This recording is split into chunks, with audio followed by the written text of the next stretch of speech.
I'm alive. Hello, ladies and gentlemen, and welcome to the Dark Knight Rises discussion podcast. I'm Joe, and today I'm here with two guests, 22 Tiger Dude and Tevya Smolka. Say hi, guys. Well, Hey, what's up, you guys? Hope you all are having a very wonderful day. yep. Yeah, and I had an awesome weekend. Let's just say, I don't know if you guys are fans of Carrie Underwood, but I saw her for the first time at concert this weekend, so Oh, really? I have butterflies in my stomach because she's a beautiful woman, but I digress. Yeah, she is. I agree with you. Cool. Woo! Anyway, we're not talking about that. That's a whole other discussion for another day. Today, we're here to talk about The Dark Knight Rises, which was the grand conclusion to the Dark Knight trilogy. Oh, Tevy, I see you got the Blu-ray for that. Yep. Nice. Mm. And, where was I going? Okay. Yeah, this week, Dawn of Justice is coming. It's hard to believe, right? It was supposed to come out last year, but now it's finally coming out. Yep. And, Time's really flown by fast. oh, yeah, and Time does now... fly. what was that? Sorry. Tony. No, go ahead. Yeah. Time does fly.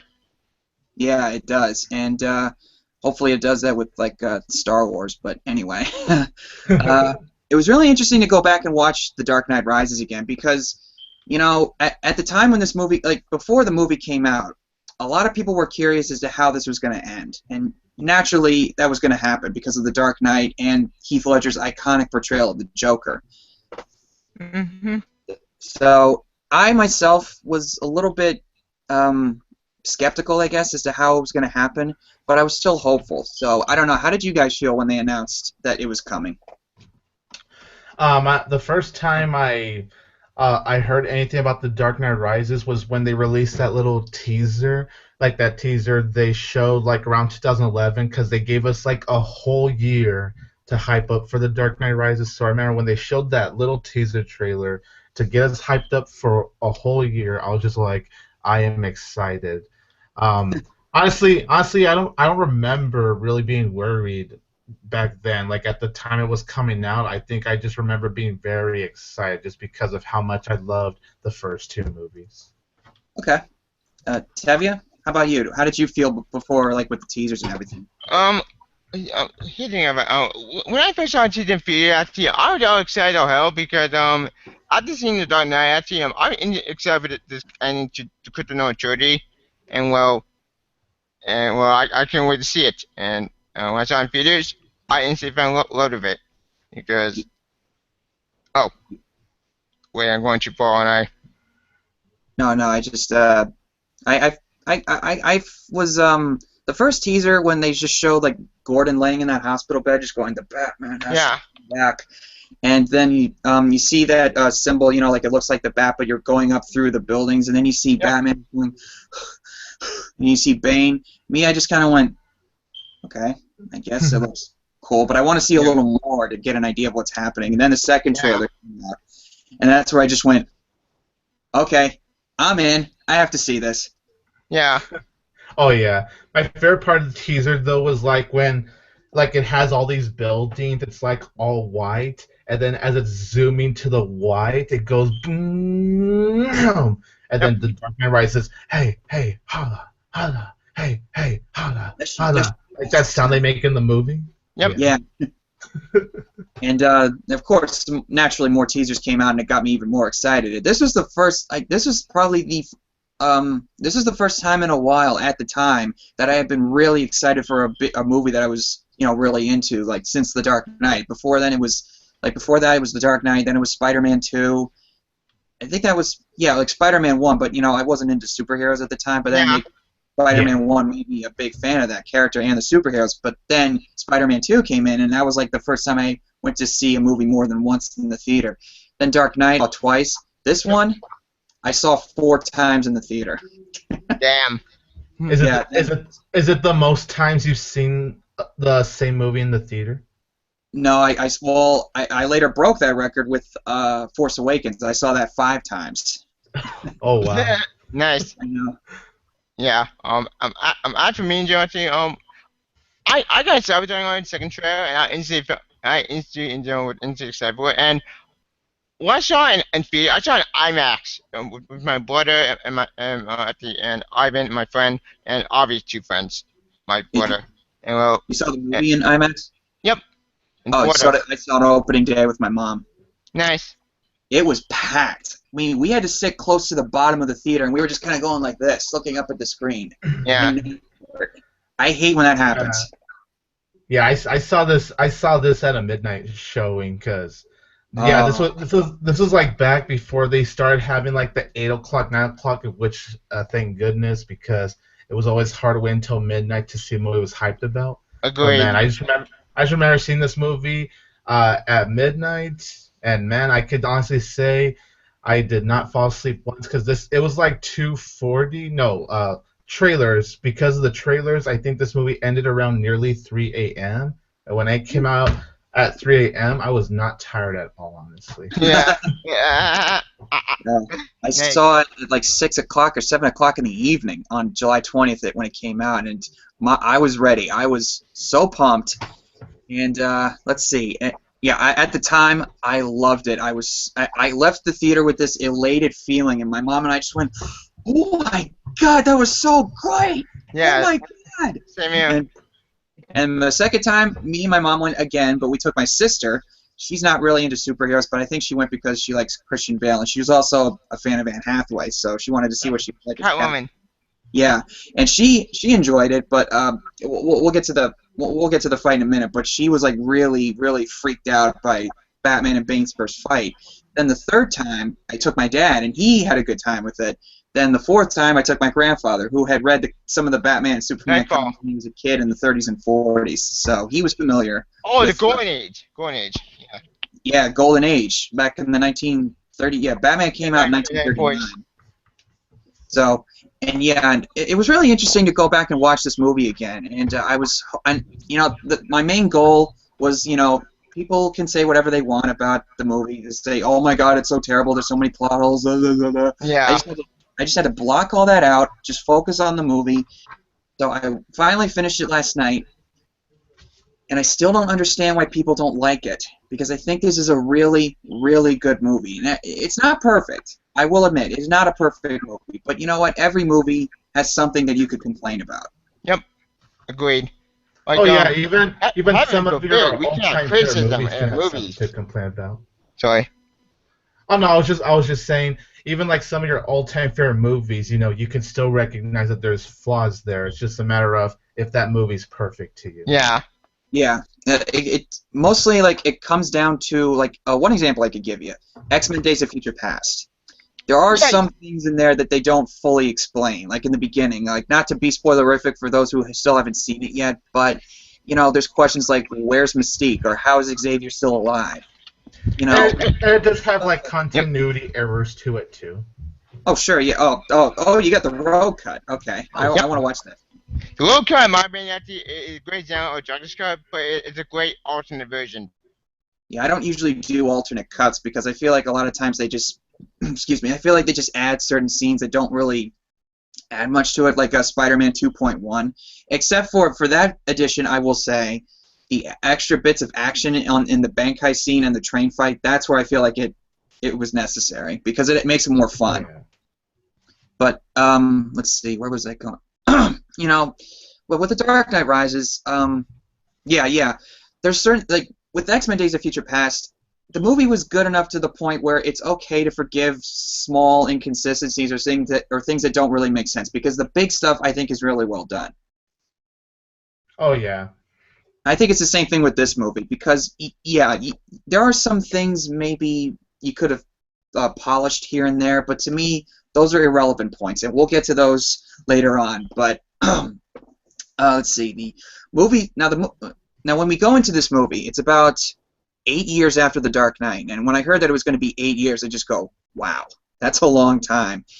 And you do get that impression. Now, we'll get to Bruce Wayne in a little bit, but we first introduced to Bane in that plane sequence, which I think is extremely well done and very enthralling to watch. Which is very intense to watch, honestly.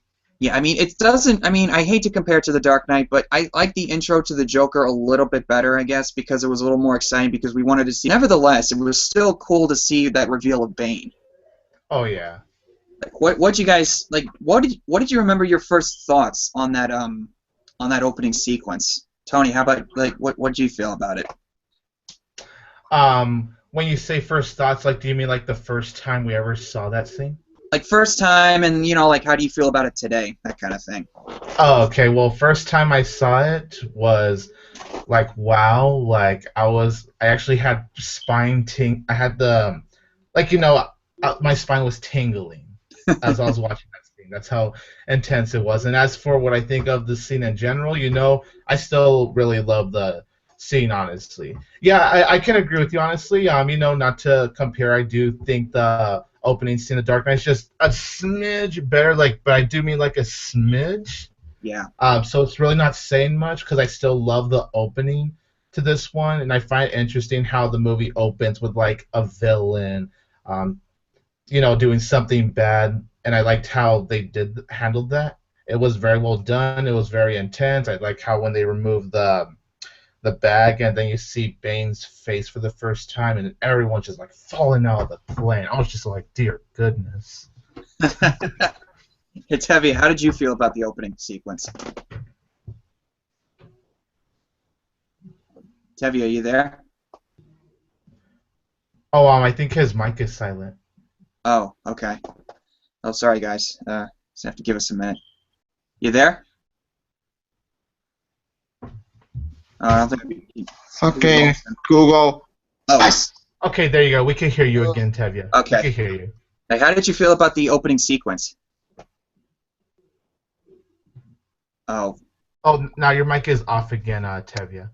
This thing is useless. Quit. Okay. How did you feel about the opening plane sequence with Bane? Oh, the only opening secret band. I didn't see about I saw it be in IMAX. Holy shit, dude, awesome. The band he hijacked the plane with all the soldiers and the usual mercenaries. Yeah. Awesome. And very actually very real. Actually how they pulled it off with the particle effects. That's amazing how they pulled it off. Like, that's very creative.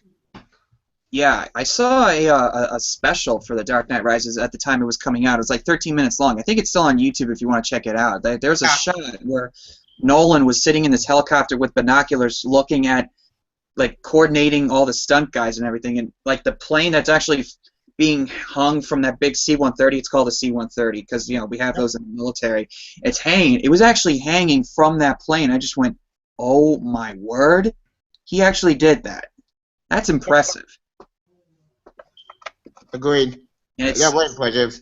And not to downgrade CGI. I know CG has its place in film, but that's one thing I really love. That's another thing I really love about this trilogy is that a lot of the stuff that's in these movies is a lot of it's in camera quite often. Nolan's a very in camera director. Agreed. Oh, yeah. And I do like how it's similar to the Dark Knight opening. Like you're back in this world. I mean, it opens with the bat symbol, but this time it's on like a block of ice or something, and you see Gordon giving the speech about Harvey Dent, trying to catch you up on what's going on, and then you see a truck with these three henchmen. One of them's Bane, and you just go, okay, what's going on here? And then the CIA operative, I forget the actor's name. He's asking like, "Where's Bane? Why is he wearing the mask?" And then I never hired gun. Well, perhaps he's wondering why someone would shoot a man before throwing him out of the plane. And then you Maybe see. you can talk. Who are you? It doesn't matter who we are. What matters is our plan.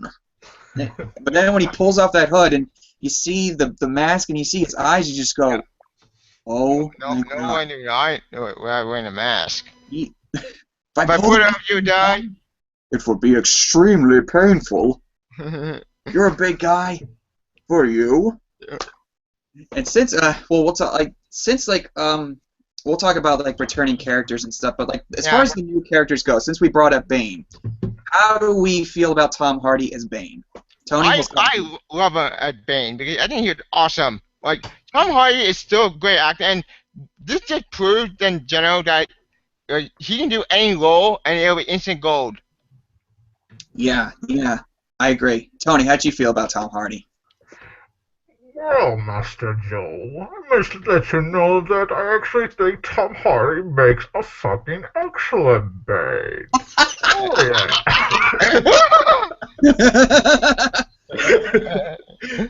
Although I have to admit, though, I was a little worried going in that I wasn't going to be able to understand him. And there are one or two times you just go, huh? What? Yep. Yep. Yeah, but I think if you raise the volume enough, because I even had to like raise my volume in a couple of spots, but it's like literally just a couple of spots. Other than that, you're able to understand him through his mask. I mean, Bane, I think he stands on his own from the Joker. I think he does a very good job as being the film's main villain, and I think honestly, Tom Hardy gives like as great of a performance as Heath Ledger did with the Joker. If I have to be honest, because like I said, he stood on his own. He was very intimidating, and physically, he was challenging Batman. Like Batman was challenged physically when it came to Bane, which is one of the things I always found so interesting about The Dark Knight Rises. So yeah, Bane's a great. I love Bane. He's very menacing, and Tom Hardy pulls off Bane very well. And you can't even see Tom Hardy in this role in this case. Oh yeah. Yep. Oh. Sorry to interrupt, but important Jones, speaking of Bane, he may not be comic accurate with the Venom stuff, but you know what? Screw it. Like personally, in my opinion, I think this Bane was great. Like he may not be comic accurate like in the comic books or any other medium with the Venom, but I did a more realistic take. Well, realistic to the point how far you can take it, but it's more like grounded, basically. Yeah, that's the right word. Not realistic, because realistic is just terminology that something could work, something didn't work. Yeah. I think we got a new person in the call. Yep. Who is it? Tom? Hi, Tom. Hi. Hey, Tom. How are you? I'm fine. I've just got... Oh, hang on. Sorry about this. Usually when I'm webcamming or doing a webcam, it usually comes up with this. Uh-oh. Okay. But can you hear us good? Yeah, I can hear you. Okay. I can hear you too. Sorry about this. That's okay. Continue. Well, welcome Tom to the discussion. Glad to have you on board. Guys, you don't mind having him in, do you? No, no, not at all, man. Welcome. Okay. Okay. Yeah, we were just talking about Bane and Tom Hardy. So, Tom, how do you feel about Tom Hardy as Bane?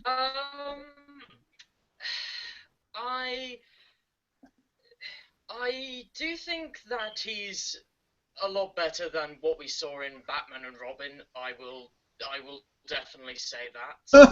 Okay. I think we can both agree on that. I think we can.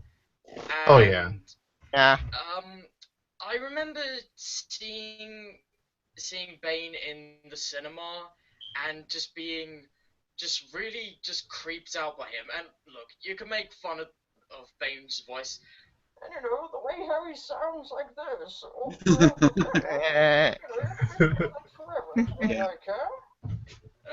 Yep. Yeah. And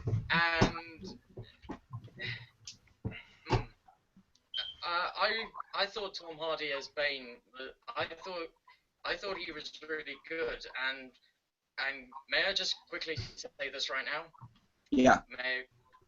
He's the only proper Bane from the comics is the only Batman villain so far to actually have beaten. Yeah, broke the bat.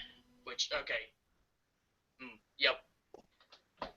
And I do like how they do reference Nightfall in Dark Knight Rises. Yeah. I thought that was pretty good. Oh.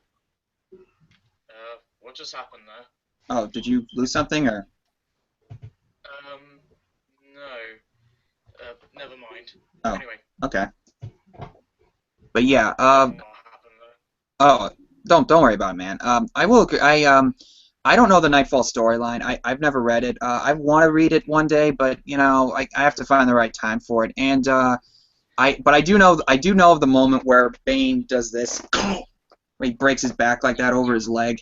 And, you know, it doesn't matter how many times I watch that scene. I mean, that fight scene alone is brutal to watch. Not in a bloody way, but, like, when you feel the punches, and you hear that, and you just go, oh, God, Batman, beat him up, do something!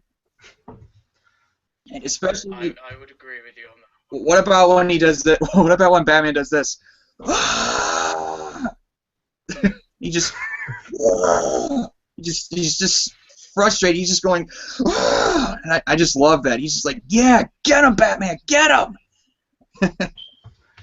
And then he gets beaten up, and we just feel bad for him. Oh yeah, but probably especially like when Bane's holding him by the neck and he's choking him. Yeah. Oh like, man. Your spirit or your body? Cool. Yeah, and I remember the first time I watched this in the theater, when he lifts him up, I just went, oh God, it's coming, and I do that, and he does this, and then I just turn away and close my eyes, just go, oh God, I couldn't watch it. Holy shit. And my sister, I mean, she was just sitting there, like, she is really weird when watching movies. She doesn't really laugh that much. She doesn't have a sense of humor. I don't know what it is, but anyway. But when she was watching the fight with Bane, the first fight, she's just sitting there like this. And then Bane lifts Batman up, and I just look over, and then he does it, and she just went, like, ah! She freaked out over that. She didn't see that. And she doesn't react to movies too often. Not really. She's weird like that. I don't know why. Huh. Interesting. Yeah. Hey, so like if The Dark Knight Rises can get a reaction out of your sister, then you know the movie's doing something. Exactly. Yeah. Yeah. So. Yeah. I would agree with you on that one. And my sister Maria, if you're watching this, no offense, I still love you, but you need to try to open your eyes a little more. I love you, sis, though. Never mind. Oh, okay, something. Lost my train of thought. Okay, now we talked about Tom Hardy, and you know, I think Tom Hardy was great. Some people will complain that he's a boring villain, and he's not that interesting. I disagree. I mean, he may look like you don't really understand him that much, but you know, it'll play into the reveal that we see later on with Marion Cotillard's character. Yeah, Katya. Something Yeah, like that. you pretty much got it, honestly. Yeah, with the twist. What was that, Tom? I couldn't hear you. I don't know how to say it. I don't really know how to pronounce her surname. I'll be completely honest with you. Yeah. I don't know how to pronounce it. We'll just go with Marion, I guess. Yeah. Yeah, I just pronounce it Marion Cotillard or something like that. Now, since we talked about her, how do we feel about her? Close enough. How do we feel? Oh, go ahead. Oh no, go ahead. What were you gonna say? Well, Marion Cotillard, or Marion, a lot of people find her to be weak and not really that interesting. And I kind of get their point. Like, I kind of agree to a certain point. She's not, like, as deep as some of the other characters are. But then, you know, we'll get to the reveal in a little bit. But, you know, turns out she's not exactly who she says she is. Like, when you find out later on in the final fight that her true colors are revealed. But I think she was a pretty good choice for the character that she will turn out to be. So we'll save that for later. But how'd you guys feel? I actually really liked her character, but I can see how people would say that she's not that interesting. But I did find her interesting because I knew some way or another there may be a mystery to her. Like when I was watching the movie, I'm all like, okay, I really like this character, but why do I have this feeling there's some kind of mystery to her? And then when we get to the end of the movie, I'm all like, well, I know why I had that gut feeling after all. Yeah. Tom, how'd you feel? I don't really know, because I think before the reveal, I would kind of agree she's not particularly interesting until we get to the actual reveal itself. Yeah. Yeah, with the twist. So I think, yeah, I would sort of, I was coming from that she's not an interesting character before the reveal. I'll definitely say that. Okay. Tevya? Oh, man, Katya, the twist. Should I spoil who she is? Well, we are discussing spoilers, so Yeah. fire away. Yeah, you know, okay, the whole Twitter there with my Katsuki being Taya Ghoul, aka Rachel Ghoul's daughter.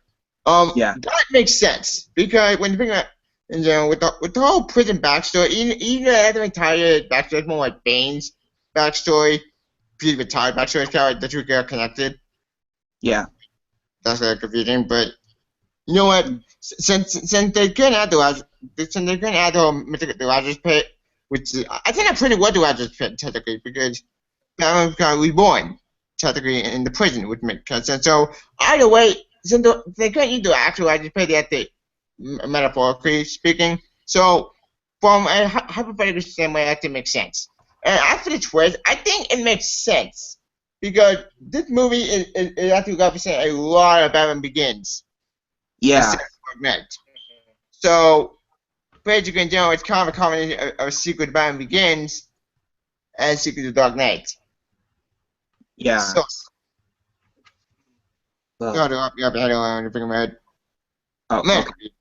But as for her portrayal attire, I think she played a good attire, not the attire I know from the actor, not the comic, but more like for the anime series. That's how I know attire, and for Batman Beyond, obviously. But you know what? Screw it. At this point, it was amateurity, and they had to laugh at the Rachel Gould storyline somehow. So I think it worked. However, the one criticism I do agree with a lot of people is that I think Bane should be the main villain instead of a hired goon because Bane was the one who did all this stuff. Well, it was a tired plan, but Bane executed.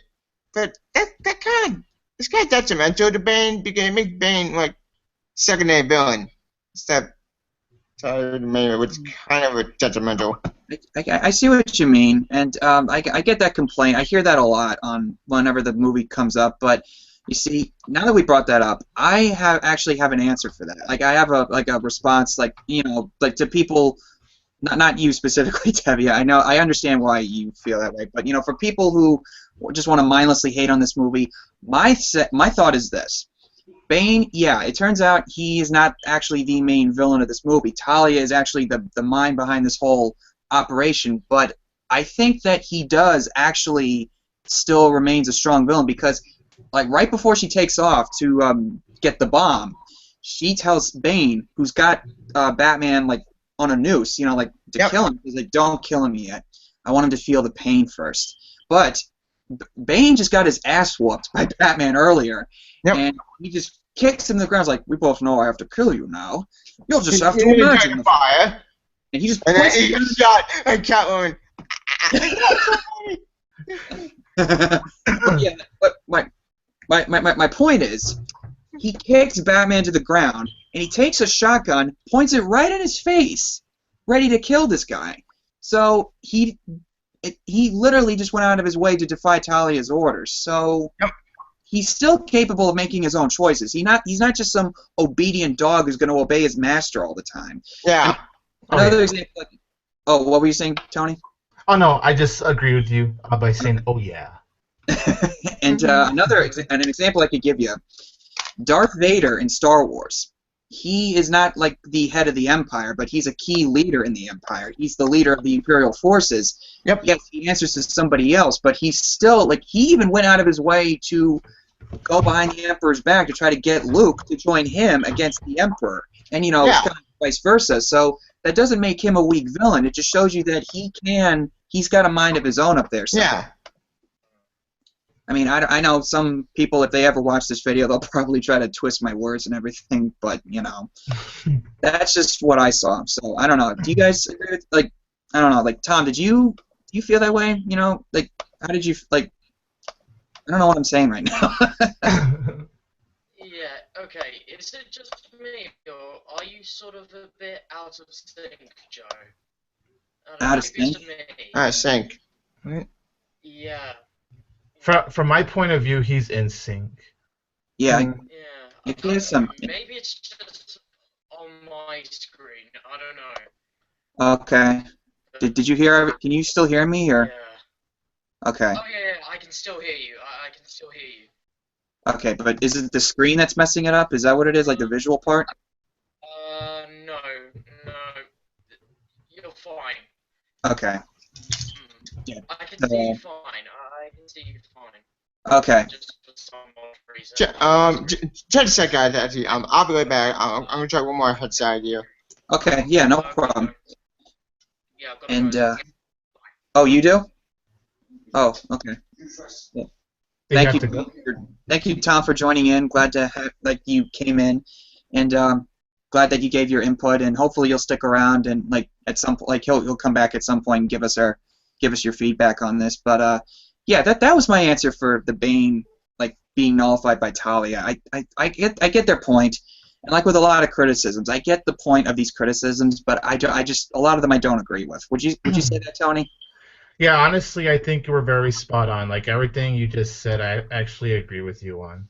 You Yeah. know, it's all like just because Bane's like, yeah, what Tevya said right now, just because he's technically the secondary villain, I don't think he was. I don't think he was weak at all. Honestly, I still think he was still a terrific villain because for the majority of this movie, it did feel like he was the main villain. Then you get to Talia, you're all like, oh, okay, so he's a secondary, but even with them being secondary, I still thought he pulled off well. So I still see Bane like no different even after that twist, which I thought was handled very well done. Agreed. I loved how they explained the story of, Bane pretty much being like the protector of Talia. I agree with that. Exactly, yeah. It humanized him. I mean, he didn't really show that much compassion for human life because of what happened to his face. Like, he was beaten up severely. I mean, we don't see excuse me, sorry, disfigurement, but he does. Oh, what the heck was that? Sorry, my phone. Oh, I was going to say, what the heck? That's not my phone. Let's see. He showed more compassion for Talia because she was a kid. You know, the prison riot that's going on. Yeah. You would obviously wouldn't want a kid to get killed in something like that. So naturally, you'd want to protect her. And yeah, it showed that he does have a human side. I mean, and he's a pretty accurate representation of the character. He grows up in that prison, and he's not he doesn't have a family or whatever like Bruce did, and he doesn't really hold much value in human life because, as he says, I didn't see the light until I was only a man, and by then it was nothing to me but blinding. So it kind of shows you that he kind of he grew up with a hateful heart and a hateful mind, except for Talia. Yeah. And yeah, okay. There was the whole race issue. I don't really care about race that much. I just only care if the character's done right. And Tom Hardy, yeah, he's a white guy, and Bane, I know, is Bane Hispanic in the comics? I'm not sure. Maybe we could ask Tevya that since I know he's a big comic book guy. Okay. Oh wait, yeah, no, he is. Like the Bane that I know besides this movie is the one from the Arkham games. I actually didn't know there was a race issue behind this movie. I've heard so many things with this movie, like people's criticisms with this movie, but race, that was one thing I've never heard about. Well, I did hear one from Just Seen It Reviews. They don't do movie reviews anymore, but they were doing a discussion. I don't know if you've ever heard of Just Seen It Reviews. They sound familiar to me. Okay, yeah, well, they just did they were at the time they were doing like a general preview of it, like how do they feel, and the one girl that was on the panel said, I love Tom Hardy, but Bane is Latino, and they cast a white British guy for this character, and I just went, oh, okay. Okay. But, you know, for what it's worth, I still thought they nailed Bane, and plus the whole thing with his mask, yeah, it was a breathing apparatus, you know, kind of like Darth Vader, and he has that Darth Vader thing going on, and but obviously he had a few mega vitamins. Yeah, I mean, look at Man of Steel. You know, they casted Lawrence Fishburne to play Perry White when you know Perry White is white. But yeah, yes. but it's all like I still thought, in my opinion, I don't know how you would feel, but in my opinion, I thought Lawrence Fishburne made a really good Perry White. I don't remember I need to watch Man of Steel again, but you know, when I heard he was going to be Perry White, I just go, oh, cool, that's fine by me. I don't care. Oh yeah. So, what was it? Oh, yeah, and I was watching a Blu-ray special feature on The Dark Knight Rises about Bane, and I heard Chris Nolan, there was a couple of people, but Chris Nolan was doing a voiceover, and he said that Bane's venom that he's famous for, which makes him, like, you know, bigger, like kind of like a Hulk kind of thing. Yeah. Stuff like that, you know, in a grounded, realistic world, that that just would not have worked. I mean, you already kind of had it stretching a little bit with the breathing apparatus, but to make him actually be on steroids, which turns him into a giant freak, that wouldn't have. I agree with him. I don't think that would have worked. Yeah, I think the only way it could have worked on screen is if they made the movie like very, like a cartoony, like not as realistic and dark like Well, the very like comic-y. does it, but Yeah, comic book. I guess you could say Yeah. yeah. yeah. Yeah. And, So, oh, sorry. no, go ahead. Yeah. So basically, in general, really like the comic books, basically, or better yet, no,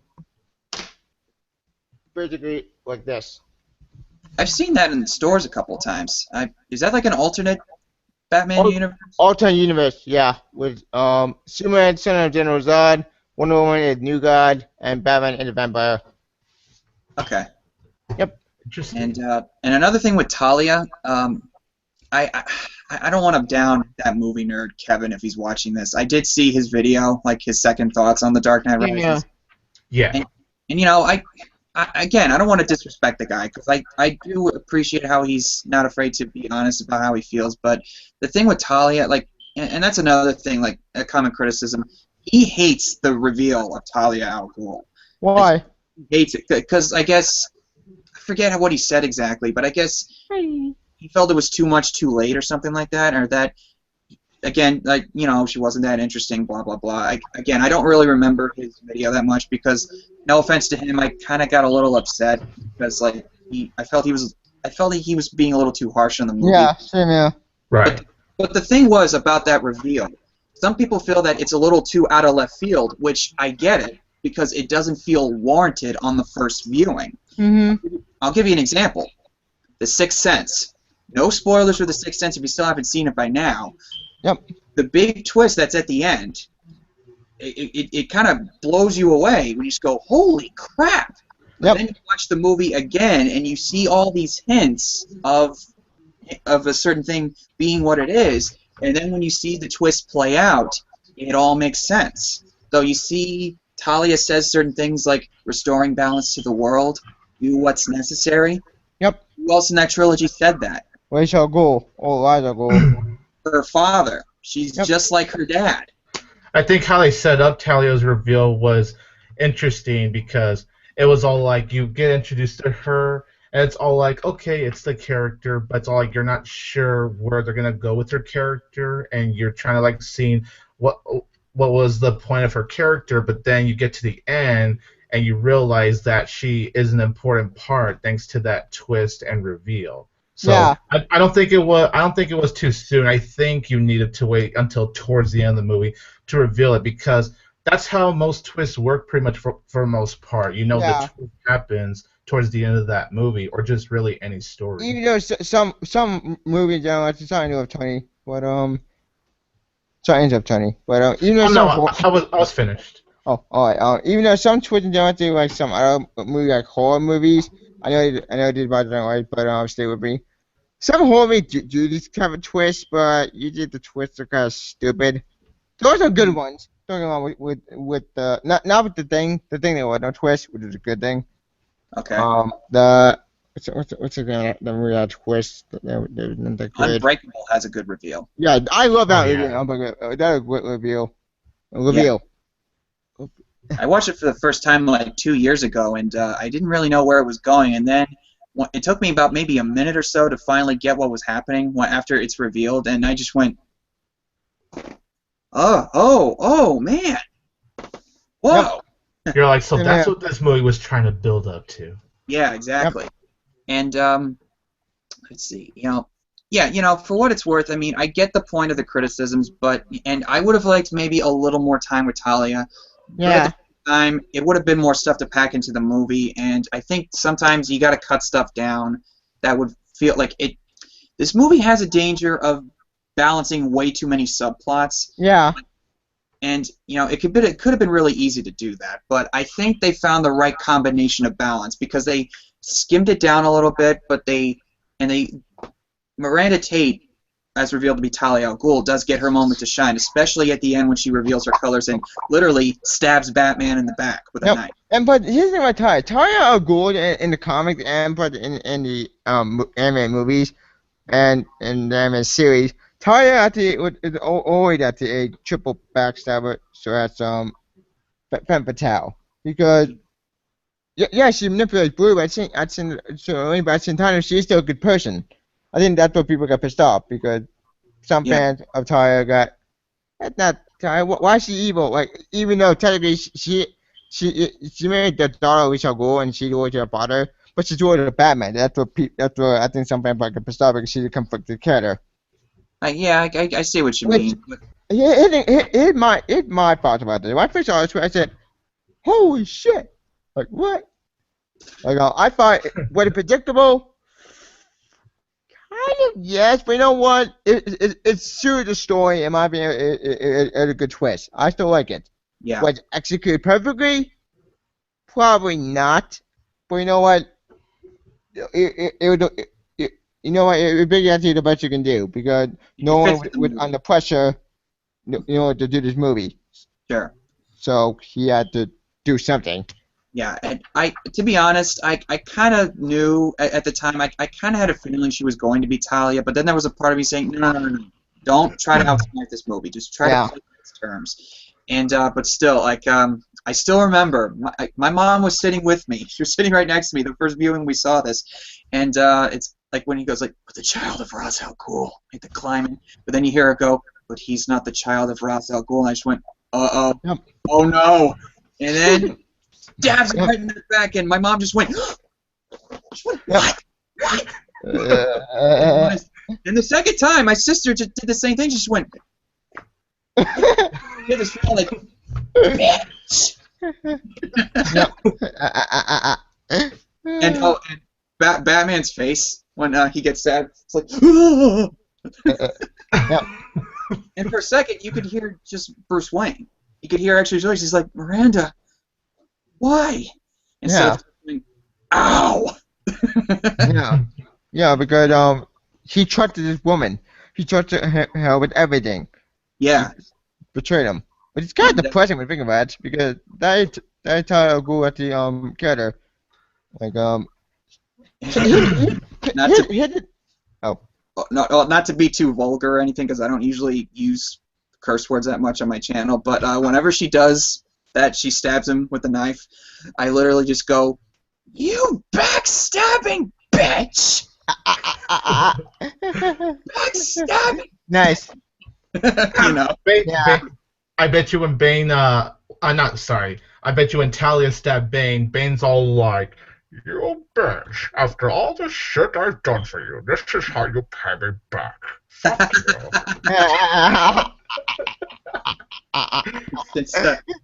Oh, yeah. So well, since we got that out of the way, Yeah. let's talk about Anne Hathaway. Oh wait. What? I want to do one thing I do want to talk about Tyler, and this is actually one thing I do want to bring up about Tyler Gould. Some people complain that Tyler Gould basically ended that she actually Batman had a son at the end of the comic, and played at the end in the anime movie Batman's Son, which is a adaptation of Son the Demon, which Batman entire basically, well, you know what I mean. Yeah. And basically generated actually Talia produced a son named Damian Wayne. Damian Wayne is the son of Batman and son of Talia Gould, right? And Yeah. there's Grant Morrison stuff. Grant Morrison is one of his ways he's confusing, but sometimes it's stuff to pay off. And it's actually a very good story. If you want to watch want to know everything, Damon, watch Batman's Son or watch Batman vs Robin, the sequel to the first movie, was a quarter of hours. Oh yeah. Or Batman Bad Blood, the third movie of the trilogy. Okay. Kind of ironic, because this is our trilogy and the anime movie are trilogy. Oh. Sort of. Okay. Yeah. So since I got my answers to the criticisms over Talia and Bane, let's talk about Anne Hathaway as Catwoman, or Selena Kyle. Yep. She was announced to be Catwoman. I have to be honest. I mean, when I heard she was going to be in the movie, I just went, "Oh, cool." And then she was going to play Catwoman. I just went, "What? What? What?" What? Huh? I wasn't hating. I What? just went, "That's a strange choice." Yeah. And then It's when like it's Anne Hathaway. You're used to seeing her like as that Princess Diaries girl. Or You know, so or no, yeah, it's, the prequels. the I what? reckon I'm gonna start focus on Claire and sorry to interrupt, but No, it's okay. she and Mary actually what actually was good in the movies, despite the bad script. Like you mean like I think she was in some good stuff. I think she got nominated for an Oscar. Yeah, she did, before. and Black Swan. For Rachel getting married or something. Well, yeah, that and Black Swan. oh yeah. For Oh wait, no, that she movie. wasn't in Black Swan. That was Natalie Portman. Oh, now I get that mixed up. My bad. Oh no, that's okay. Yeah. She was also in Brokeback Mountain with Heath Ledger. How about that? Yep. And what else before that? I don't know. She's been a lot of movies. She recently did The Intern with Robert De Niro.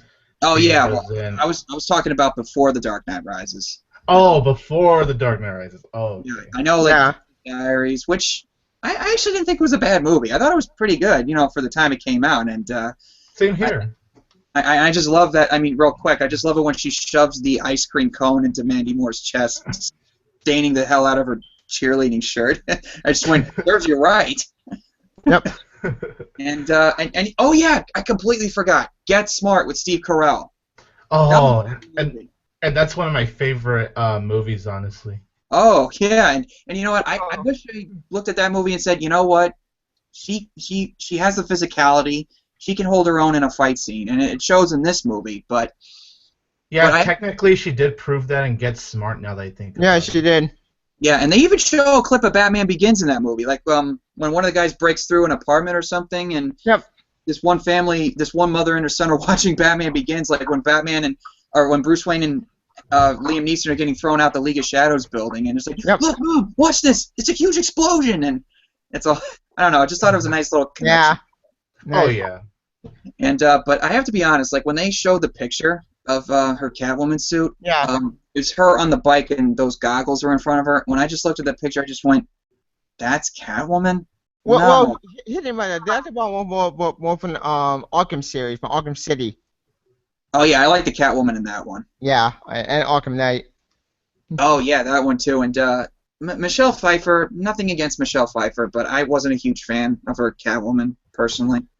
Same here, honestly, because I didn't like Michelle Pfeiffer's Catwoman. I think she played a good Catwoman. It's that movie is dark and weird, but it's still a good movie. Okay. Not the best Batman movie. Well, actually, it's far from it, but it's still a good movie. Yeah, and I just thought it was an okay movie, but I could see why people do like it though. Yeah. Yeah, and the Abomination of the Halle Berry Catwoman. Yeah. Let's talk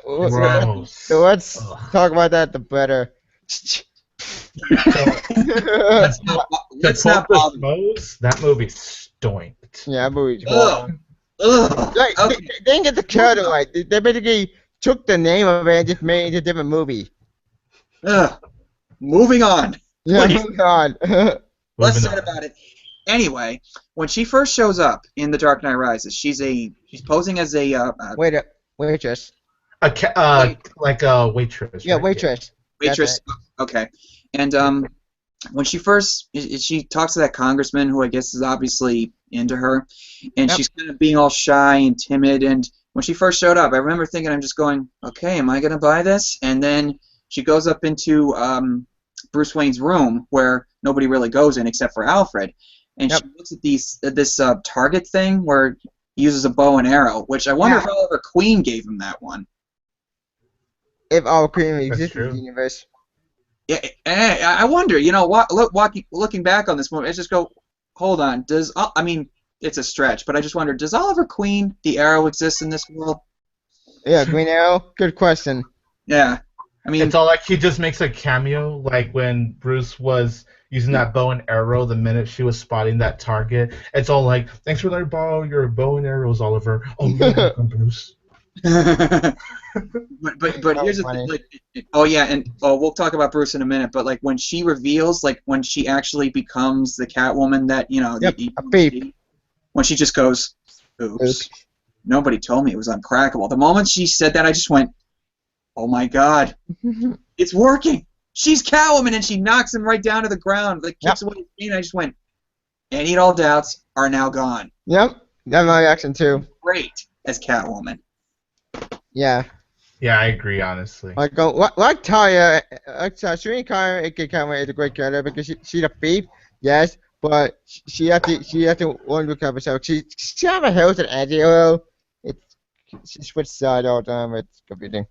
You know what's something I do appreciate, honestly, and I get it. She's Catwoman, but I'm glad Christopher Nolan avoided the kitty licking thing. Ugh. Yeah, that Catwoman does. Tim Burton. Like wait, so she does. Like I was glad that she didn't do any of that in this movie. Yeah, that Tim Burton's version. Yeah. Oh, hey Tom, you're back. Hey Tom. Yes. Sorry about That's Oh, no, okay. that. Needed for something. Oh, that's okay. Yeah, and I appreciate like we were and Tom, we were just talking about Anne Hathaway as Catwoman. Do you like Anne Hathaway as Catwoman? I really like her. I think that, not trying to be, favoring one side over the other, but I do think that she is much better than Michelle Pfeiffer's Catwoman because, Mm-hmm. Oh yeah. yeah, I think Pfeiffer's Catwoman was just a bit weird, like, trying Yep. to be more. I mean, I get that Burton is trying to make Catwoman be like an actual cat. I sort of get that, but it's just weird. Too weird. It's too weird, yeah. Some things work better in comic books. Yeah, well, even Catwoman is actually not like that at all in the comics. She's actually a actual thief. Yeah. In this one, they definitely stick true to the idea. She's not someone who licks herself or gets brought back to life by cats or something. Yeah, that was stupid. She's a cat burglar, and they reference that when Bruce is in the Batcave looking at like all these newspaper articles and stuff. Says Yeah. the cat strikes again, and they just go, All There you go. Catwoman to this show. she's a cat burglar, and not to say that Anne Hathaway's not attractive or anything, but that's another thing I had going. The character of Catwoman, she's supposed to be Femme sexy. fatale. Yeah. What's that? What's that sound? I have no idea. Wait, Oh. what's going on? We're hearing like a sound. I don't know what's going Not on. me. Not this time. I have nothing fishy going on. Neither am I. Neither do I. Is there anything on your end? I'm not sure. No, nothing's Okay, we're not hearing it right now. from my end. Okay. All right. Anyway. Okay, the sound stopped. Yeah. We'll ignore it for now. Okay. Yeah. So with Anne Hathaway as Catwoman, see, like she is a cat burglar, and not to say that Anne Hathaway's not attractive or anything, but like before the movie came out, like when I look at her and I just go, she's not really sexy, I guess. I mean, it's just, I mean, again, not to say she's not attractive, but you don't really think that. Let me see. There it is again.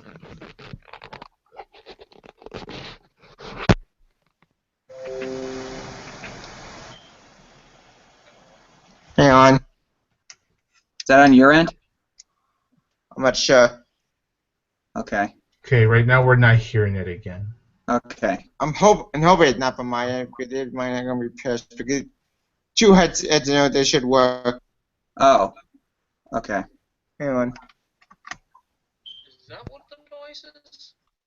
That Probably. Oh. Okay. So. Anyway. Yeah. But nevertheless, like when I see like when she comes in and she in her own way, I actually find her really attractive, and especially in that skin tight outfit, which I admittedly have had some dreams about choking me and holding me against the wall, saying "Hello, darling." Listen. Honestly, Joe. What was that? Thanks for sharing. Oh, sorry, Tom. I couldn't help it. I'm a guy. I can't help it. yeah. It's Honestly, I was alright. gonna say, I've always found Anne Hathaway to be a beautiful woman. Like I've always Yes. thought she was pretty the minute I saw her in The Princess Diaries. So when I saw her in The Dark Knight Rises, I'm like, okay, I already immediately buy you as Catwoman, just because like you said, Catwoman needs to be attractive, and I thought she Right. was attractive. And Joe, I'm a dude. It's normal, so I'm not afraid to say it. Yep. But yeah, Anne Hathaway's Catwoman has done a lot for me. That's all I'll Agreed. say. Good. And since we brought her up going into Bruce's room, now we're reintroduced to Bruce Wayne. I 8 like years her since reintroduction. I'll say that right now. I really like his for Bruce reintroduction. Wayne. Yeah. Yeah. Oh yeah. Yeah. That's what I meant. And one thing that I really like, oh, sorry, Tom, I didn't mean to talk over you. Oh, Um, no worries. No worries. okay. But one thing I do like about the one thing I do like about this movie, and I think a little bit of the last movie, Chris Stuckman said this in his review of Spider-Man 2 with Peter Parker. Yep. That the thing with Bruce Wayne is that you just got to keep beating on this guy. You just keep pounding him and pounding him into the ground. This movie literally just pounds Bruce Wayne into the dirt. When you first see him, and like that arrow just lands right near Selena Kyle, and admittedly, watching this last night, it made me jump and just go, oh my God, Yeah. nowhere. And then you see him, and he's got a beard going on, Dark and Knight Returns. he's got a cane, and he looks all sad, and you just go, oh my God, Bruce, what happened to you? Yep. Yeah, I did have him Batman Beyond. He's Batman Beyond reference. Like you could tell him taking the blame for Harvey Dent's crimes has really affected him big time. Oh yeah, Yeah, definitely. Joker won basically. Joker broke the bat. Yeah, and that's one thing that I saw another criticism for Bruce Wayne's reasons for giving up being Batman. They'd say, oh, it was all because of Rachel and all that stuff. Well, he actually did to try to do something, outside of Batman. Like he created that reactor that they were building at Enterprises, Yeah. which tried to give something to Gotham while he was Clean still energy. Bruce Wayne. But then when he found out that it could be used as a weapon, he just said, scrub it. We can't take any risks. And then what happens after that? Nothing. Rachel's gone. He feels like he's got nothing left, and so it was only a matter of time before he would put on the cape and cowl. And which leads us into Alfred, Michael Caine returning once again as Alfred. And excuse me. That scene where Michael Caine. Sorry, Perhaps- I had to get my Michael Caine impression out of the way. Oh, it's okay. Anyway, Perhaps you should start learning to make your own bed. Yeah. Why were you dusting for Prince? I wasn't. She was. Yep. And the scene where he tells Bruce Wayne, like the dream he had of seeing Bruce in Florence or wherever that was, and like when there's a certain point where he looks like he's gonna cry. I started to get choked up too because I felt so bad for both of these characters, especially Alfred, because he's stood by Bruce Wayne all these years, and he just wants what's best for Bruce. He's raised him like he was his own son. Yeah. And it's even more heartbreaking when he leaves him. Now, a lot of people have problems with that. Now, before I let you guys talk about like that, like when he leaves, let me just say this. There's a big difference between giving up on someone and actually taking a stand, because he says to Bruce like 2 or 3 times, leaving is the only thing I have left to make you understand. Yeah. And he also says, I know what this means, leaving someone that I've cared for since I heard his cries echo through this house, but I think it might also mean saving your life. So if he was giving up on Bruce, he just would have stood by and let him do whatever the heck he wanted to do. It's like, no. This is the only thing I got left to do. I got to take a stand. This is the only thing I have left. I have to make you realize that what you're doing is destructive and it's going to get you killed. So, like, Tom, how did you feel about that? Did that kind of catch you by surprise?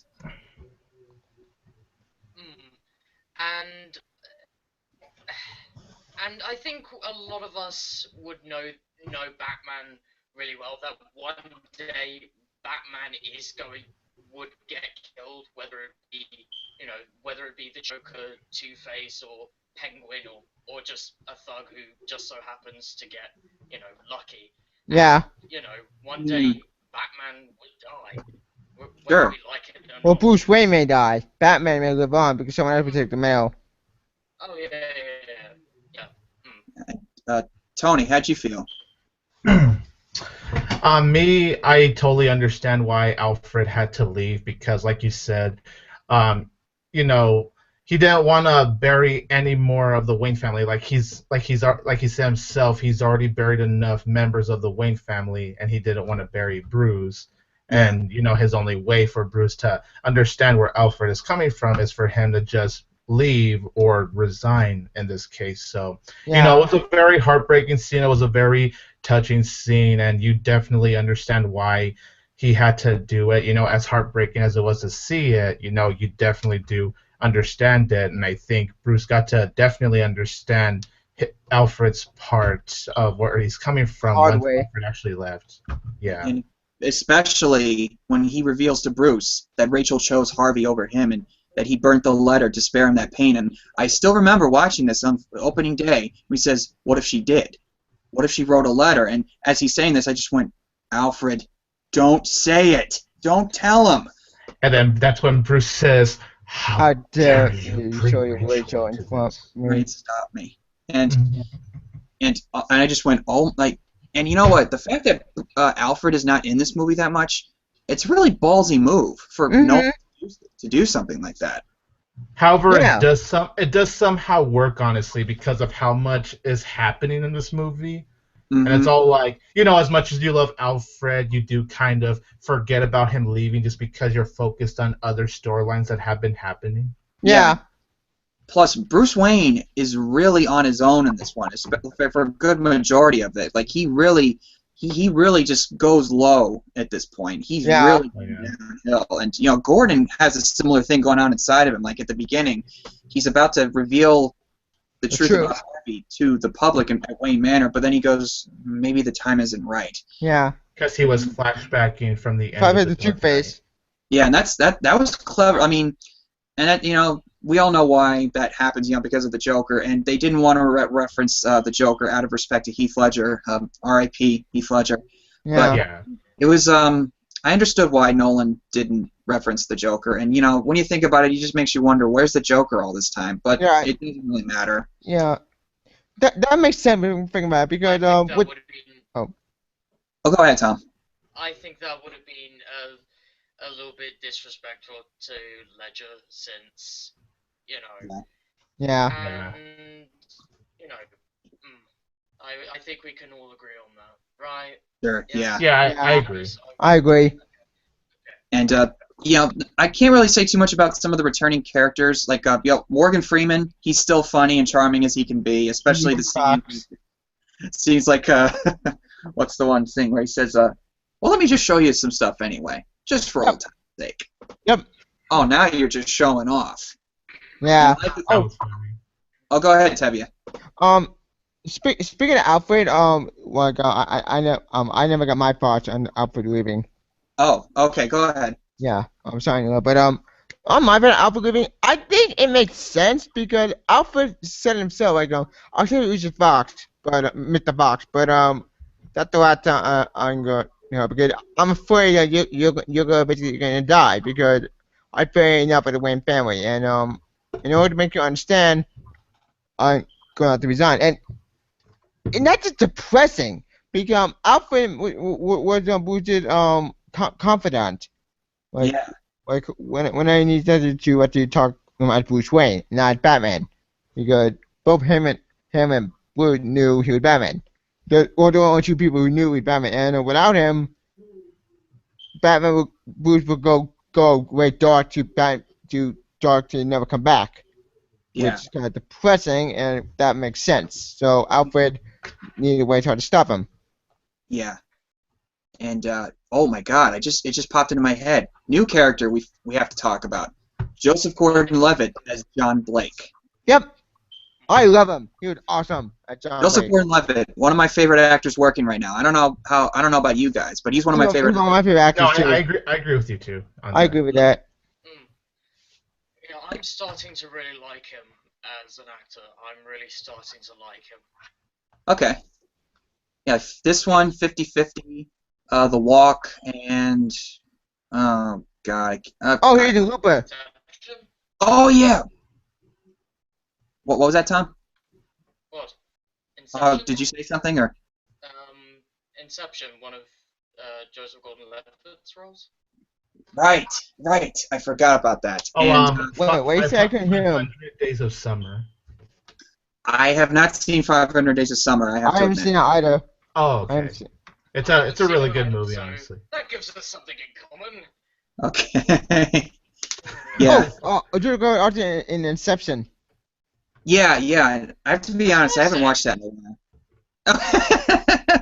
That's okay. And this is a new character that. There it is again. What the hell? What's that sound? I have no idea, but I'm gonna go through anyway.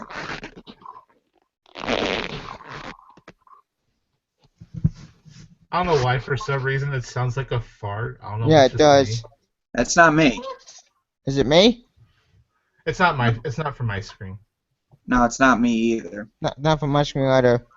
All right. Well, let's just say, when I really like the journey his character goes on, including with Bruce Wayne and Bane. Well, not necessarily Bane. Anne Hathaway's character does, but John Blake, it turns out he does know who Bruce Wayne is as Batman. Yeah. And I have to admit, when I was caught off guard when he revealed it, and it took me a couple of viewings to understand how he knew it. And but I do remember thinking, when he said, if I get an arrest warrant for Harvey Dent's murder, I didn't think anything of it because I was just too sucked in. But then when he says he needs Bruce, he needs the Batman. He's like, oh, he doesn't know or care who you are, and I'm just sitting there, I just go, what? Wait, what? And then, but some people just go, oh, he figured that out through just a forced smile. That's it. I just go, well, weren't you paying attention? Yeah. He went through a similar thing. Like, he lost his parents, and he was so angry at the world that he figured it out too late. He had to try to put on a smile, try to block the pain. Yeah. And when Bruce Wayne comes back after. Batman have the exact same chin, so there is that. Oh yeah, exactly. Oh, yeah. Yep. And when he came. And again, suspension of disbelief.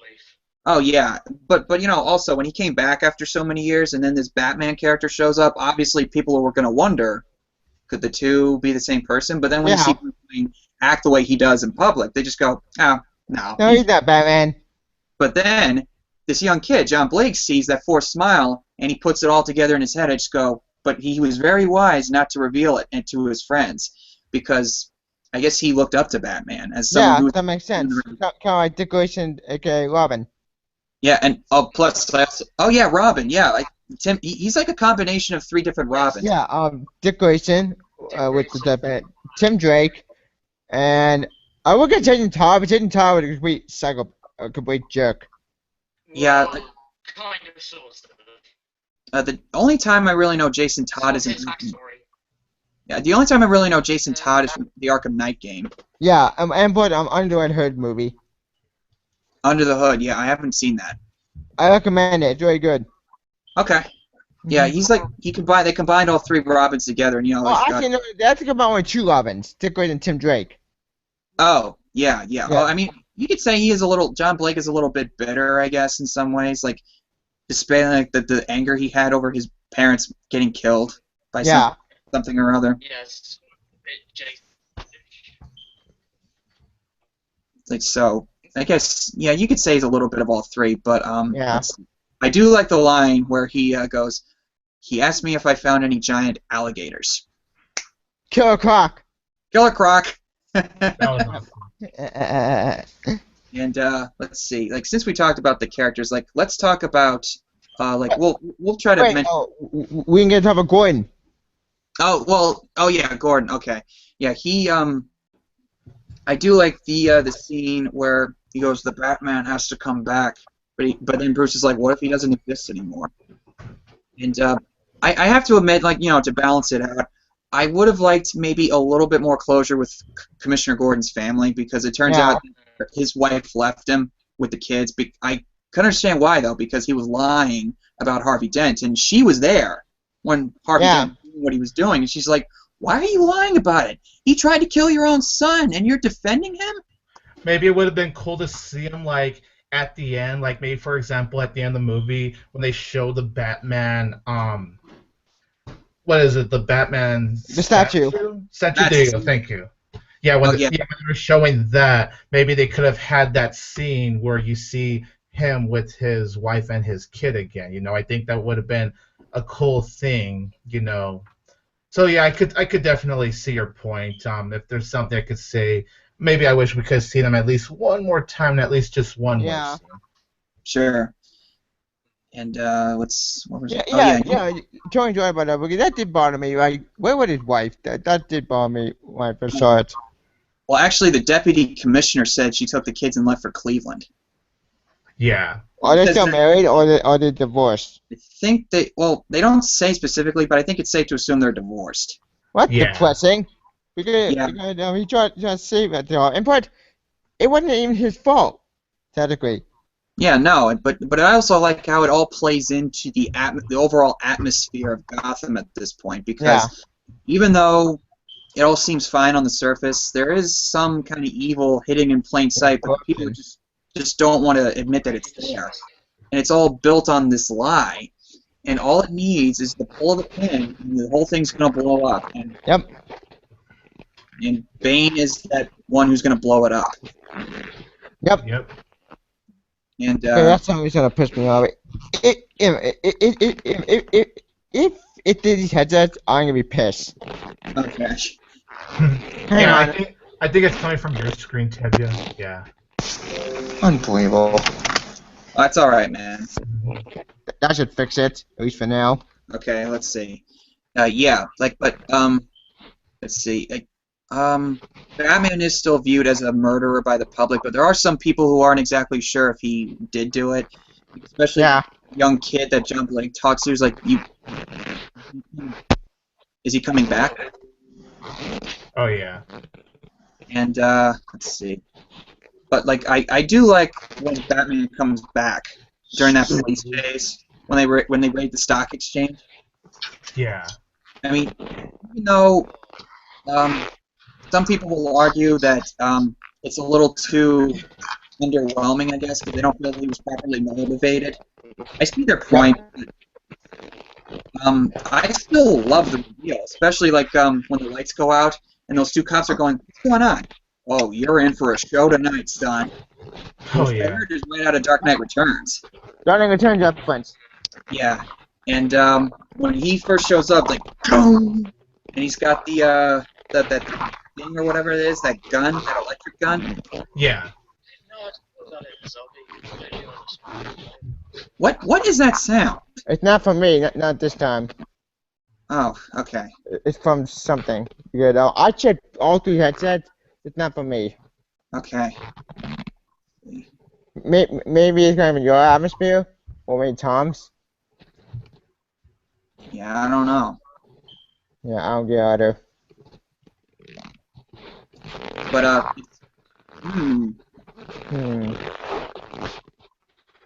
Something's going on. I don't know what it is. Yeah. But yeah, I like how John Blake was pretty much one of the few people that still had hope for Batman. Like that person that was hoping for Batman to return one day. I think that's what I respected about him. Like, you could tell he was a really good cop, but he also still had a lot of hope for Batman when a lot of the people in Gotham City didn't. Yeah, exactly. Which also, like, when it's revealed that when Bane reveals, like, to the public after he blows up most of the city, like, cuts off the bridges, blows up the football stadium, which the Gotham Rogues are played by the Pittsburgh Steelers. Yep. I thought that was kind of cool. Yeah. Yeah, the actual Pittsburgh football team. And Heinz Ward, one of the players, is the only survivor for some reason. And and even the product placement in this movie. Xfinity's in this movie. Yeah, it is. TV makes an appearance in here. Yep. Like Tony and I were talking about how Burger King's not anywhere to be seen in these movies. Well, we got some more real life stuff in here. Yep. Anyway. And I loved how before Bane blew up the football stadium, he's all like, "Let the games begin." Let the games begin. Yep. That was awesome. That was awesome. do the rest of this in my Bane voice. I hope you don't mind. No, not at all. Good. I'm enjoying And this. and you know how A good discussion, wasn't it? Yep. let's see. Let's see. Oh yeah, and yeah, the scope of this movie feels really huge, even in comparison to the other two. Like with the obviously with the bombs across the city. Yeah. Well, one We bomb. It's like one bomb, basically. Oh yeah, but like with the multiple explosions all over the city, like when it shows Yeah. the city, and it just blows up, and you just go, "Holy cow!" Yep. And Oh yeah. and you know, and that's another thing. A lot of this movie was not filmed in Chicago this time. A lot of it was filmed in New York City, as far as Gotham goes. Yep. I could kind of see why, because you could tell in certain locations during the movie that it had that New York setting.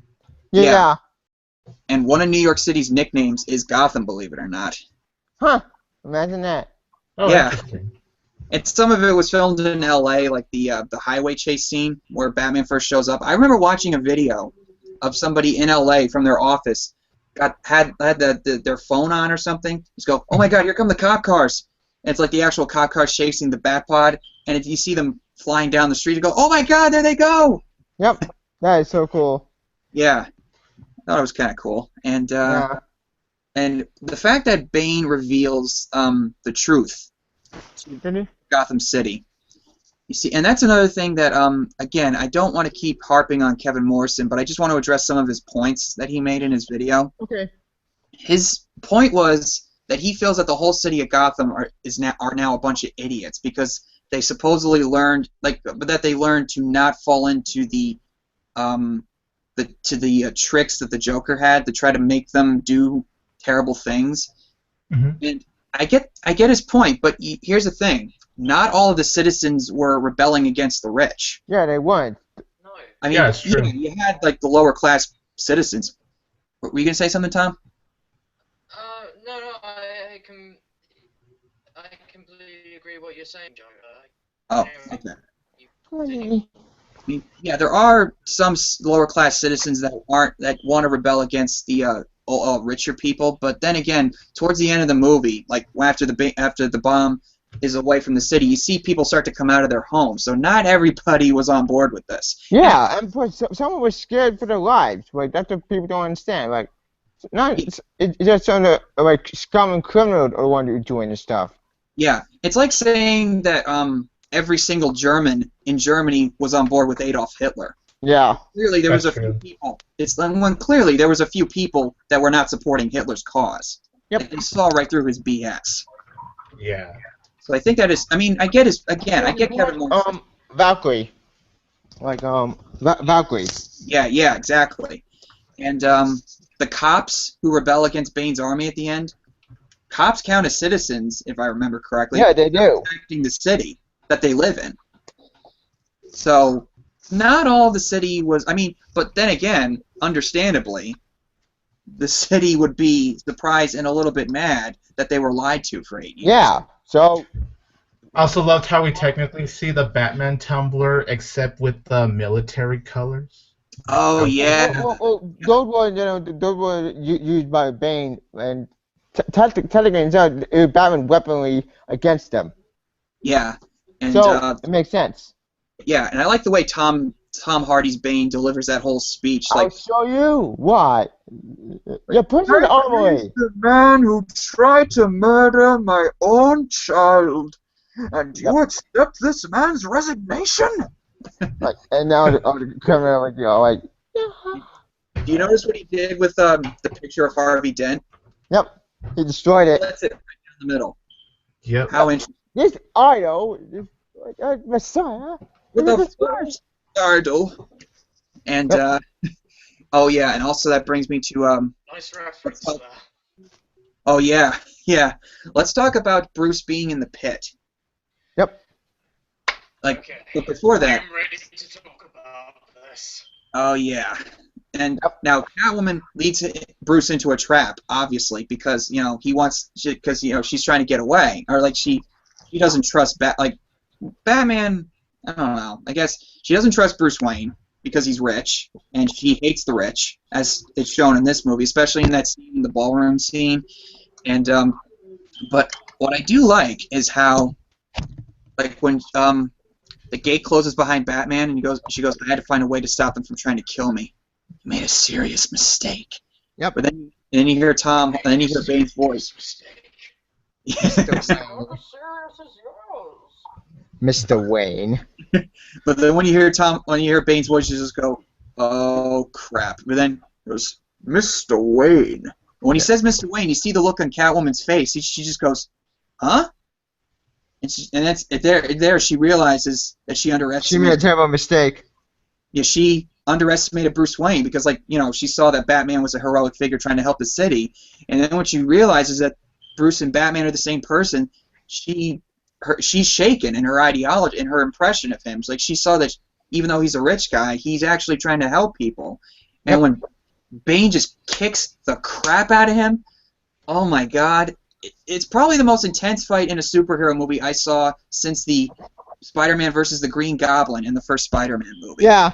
Oh yeah. And Also, I mean, it has no music throughout that fight scene. It has no music. Oh yeah. Whatsoever.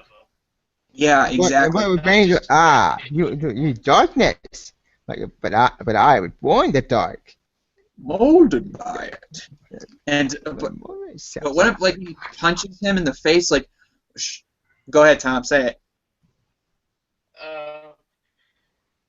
Okay, I gotta get this right. Okay. You really attracted to the darkness. I was born in it. I like doing my impression of Bane. It's just really fun. And then when he's like, I can do that impression of Bane for all Oh. day, but I could too. But then when he goes, shadows betray you. Yep. Shadows betray you because they belong to me. Yep. And you hear the Batman mask breaking apart. And I literally just go like this, like, so hard to watch, but not in a bloody kind of way. Yeah, not brutal. Just Yeah. in a disturbing way. It's brutal, but in a disturbing way, Didn't right? land on his head. What's that? At least Batman didn't land on his head. I will say that. Otherwise, his cat. Oh! Yeah. Yeah.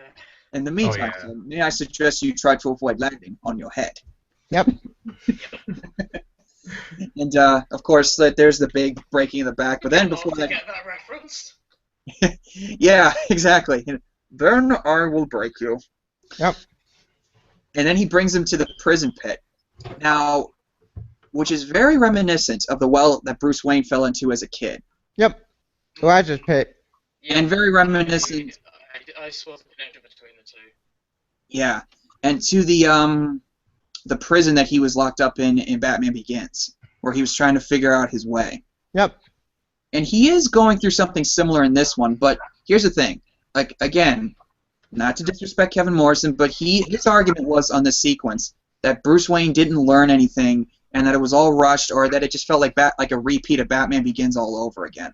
I completely disagree. I see this movie as, well, I think it is a redemption story. That's the thing, because after what happened in The Dark Knight, Bruce is trying to come back as Batman, especially, I think, after Alfred giving him all the talks about not hiding in the dark, hiding in the dark, trying to get back into the light. Yeah. So I see him trying to climb out of the pit again as a symbolism of him going, okay, he's trying Life to in the redeem ashes. himself. Like, after everything that's hit him, he's not giving up. He's going to reach into the light and become Batman once again. Oh yeah. Speaking of the prison scene, did actually one question that Kevin actually did bring up, and it's how his spine gets recovered. Which Oh, yeah. Okay. all people complain about that because in the Nightfall comics, which I never read, I did do research on them, and apparently Batman back it did blow, yeah, but how he recovered from it, I think from medicine, I don't know, it's something weird. But in this movie, Cynical McConaughey, they got a doctor, and the doctor needed to get rid of it. But bear in mind, his back is broken, yes, but the doctor tried to help. And Yeah. people complain that he punched it and fixed it, which there were no tools they had. They couldn't do it straight away, so they had to do it somehow. Yeah, I guess that was probably the best way to do it, maybe. And Yeah. I guess you could argue that it is stretching a little bit, but I mean, it wasn't like he was completely shattered in his back. It was just that one part. And I Yeah, still makes sense. I still cringe when this happens. Like he's raised on that rope, and that guy just slaps his back, and you hear that crack, and I just go, oh Yeah. man! And he's just screaming in agony, like, oh god, it hurts. Oh. Yeah. And then he has the dream of Ra's al Ghul showing up in his head. Yep. And when I first saw this, I mean, they had set up the whole backstory of the mercenary with Bane, and it's revealed that Ra's al Ghul was the mercenary, and Yep.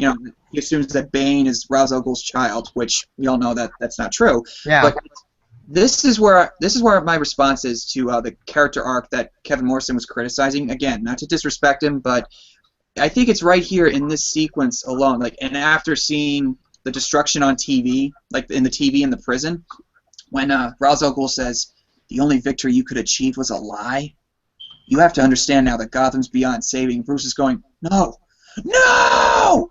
Yep. It's real. He realized because he is right that the city does need him.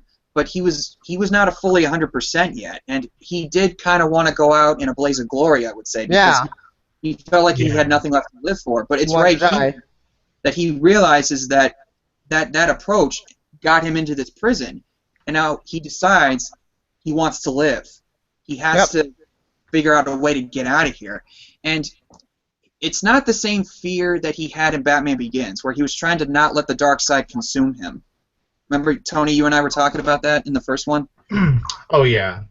And this one, he's trying to overcome the fear of dying and failure.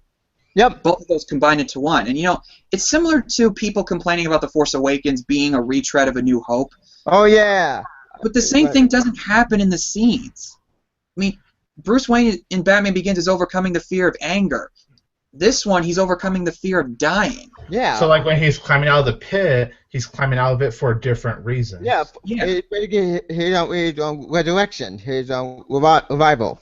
And the Dark Knight Rises. That makks sense. People, stop quitting. It makes sense, people. Wait, Yeah. no, what? And another thing, real quick. What was that? Oh, never mind. It was just a plane flying over. Where was I going?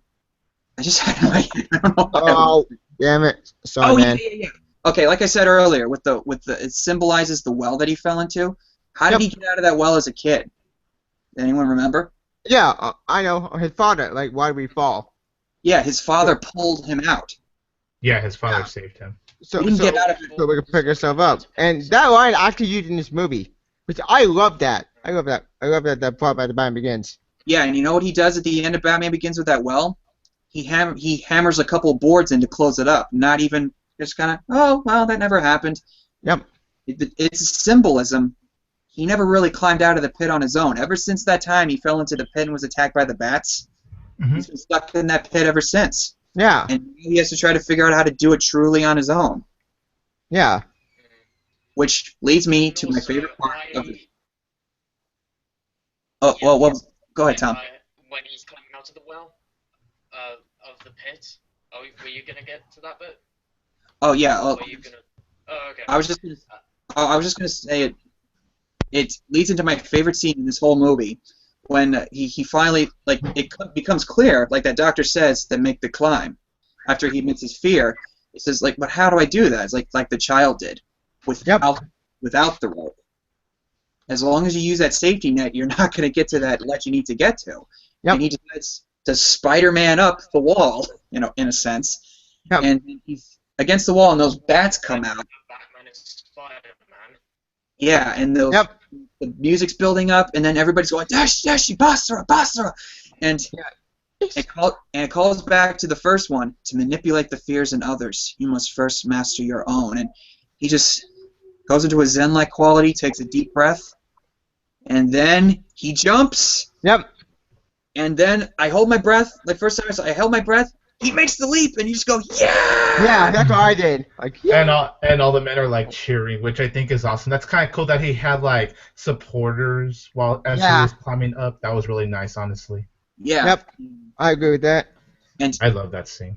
I sort of. Can I say this right now? Bye. no, go ahead, I sort Tom. of like the build. I sort of like the build up when he finally climbs out of the well. I really do like that, and kind of does show that Batman, well, Bruce Wayne is human, and I like that. The first few times that he tries to get out of there, he doesn't succeed, He fails. and Sure. yeah. And, instead of just relying on the whole, because he's Batman sort of logic, I really do like that. Yeah. And, And I know a lot of people complain that there's less Batman in this movie. Well, Bruce Wayne movie. That's the point. But I actually like that it was a personal Bruce Wayne story. Yeah. And I think for the scenes we had with Batman, they were still fantastic. Sure. But I can actually see why we didn't have a whole lot of Batman. And honestly, I think it made sense to serve its purpose for the story of Bruce Wayne trying to conquer his fears all over again, but for different reasons, and trying to redeem himself to become who he once was before. Yeah, which I like. And but Tony, you made a good point because Batman is just a persona. Bruce Wayne is the actual person. Like people keep forgetting that. Except for Iron Man. Like, and I know that well, but this is the name of Iron Man 3. Like, I knew you were gonna say that. I knew you were gonna say that. Yeah, because I rewatched Iron Man 3 recently, and some people complain that like, nah, they're not Iron Man. It would Tony Stark. Like, Tony Stark is Iron Man. You idiots. Because.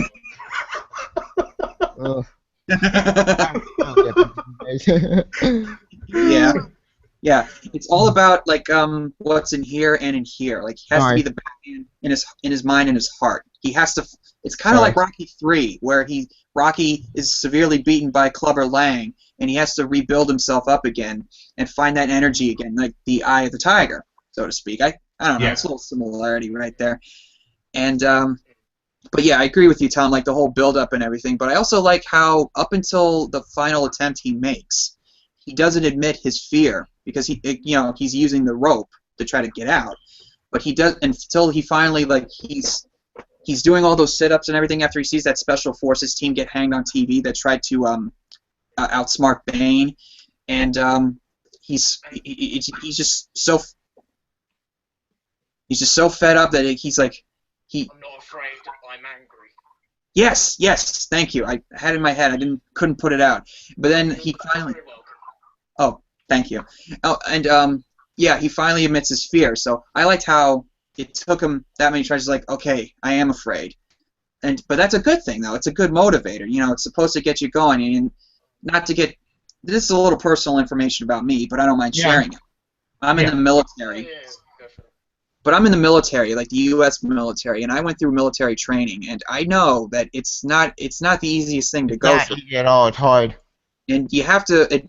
Sometimes being afraid can actually make you do some really good things. And like, there were a couple times where I was scared that I wasn't going to pass a certain requirement to get through training. Yeah. But I just like the final physical fitness test I took. I had to make a 2-mile run. And the last stretch, I just was running as fast as I could. I was just going, and then I finally made it, and I got a really good score on my run, and I just went, yeah. Like you have that I can do it attitude. Yeah, exactly. To take a quote from the little ending that could, like, I think I can. Oh, yeah. Thank you at the old thank you story from a kid. Oh no, thank you movie. Thank you animated movie. Because I saw the animated movie before I read the book. Oh yeah. And let's see. Oh yeah, and that brings me and we also talked about earlier about Bane leading the revolution. Yep. Some people at the time pointed out how it was it was a big commentary on the Occupy Wall Street movement, which you guys probably remember. Yeah, I remember. That was gaining a lot of coverage at the time. People accused Nolan of actually supporting supporting or either going against the Occupy Wall Street movement. He said he wasn't going against them.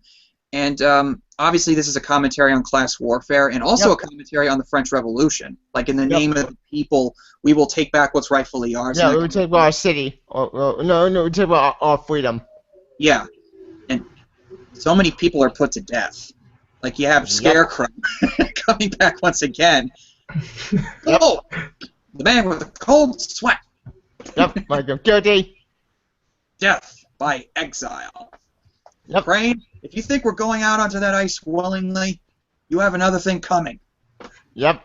And, but my response to that is, like, I think what Nolan was trying to say to the Occupy Wall Street movement, that, you know, we understand why you feel this way about, you know, 99% versus 1%, but keep in mind that if you take things too far, it could lead to this. Yeah. Don't go down that path. Take a peaceful approach. Don't resort to violence, because that's not going to get you anywhere. Otherwise, it shows you that you're just as guilty.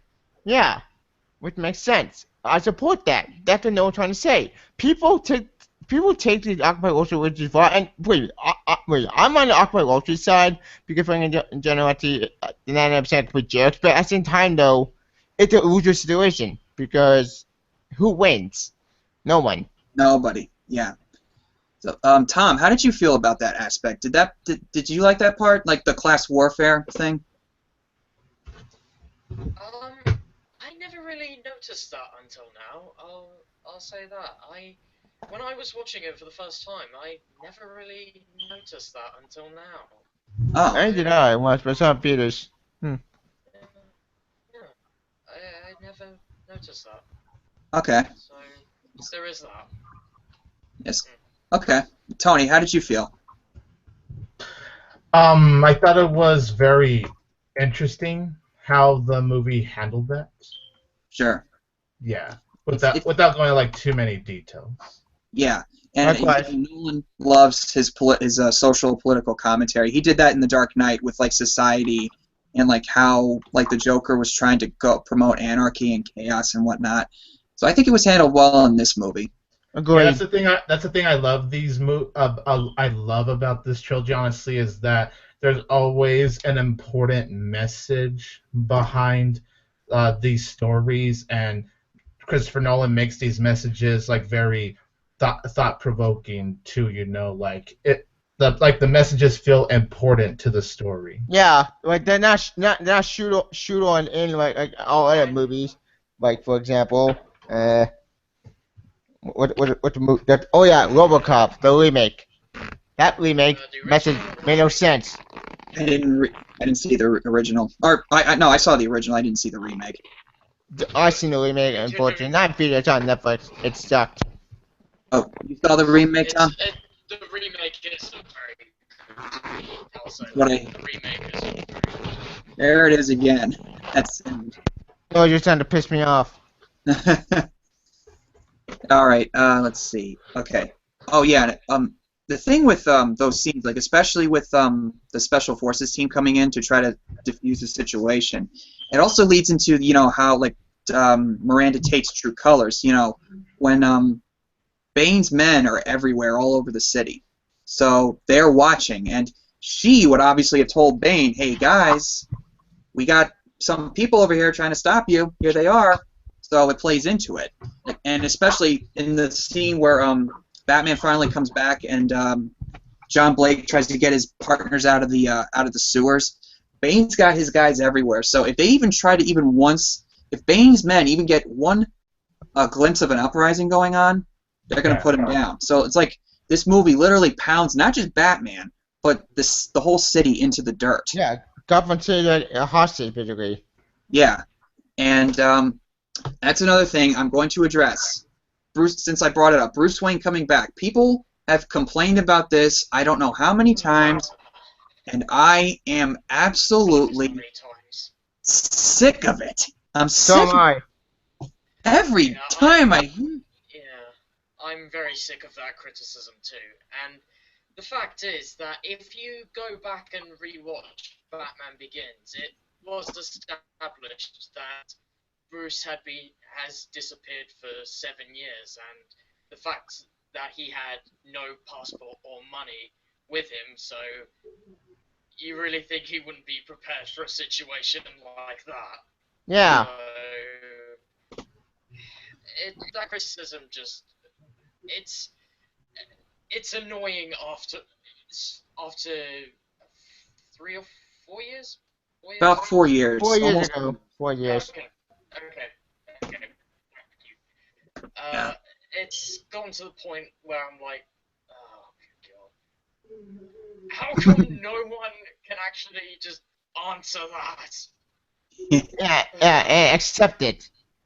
Well, I actually have an answer for that criticism, believe it or not. Okay. Before Bruce Wayne makes 2 more attempts, the first attempt, like where he says, "I'm not afraid, I'm angry," and he tries to climb out. It's after he sees that Special Forces team, get hanged over the bridge.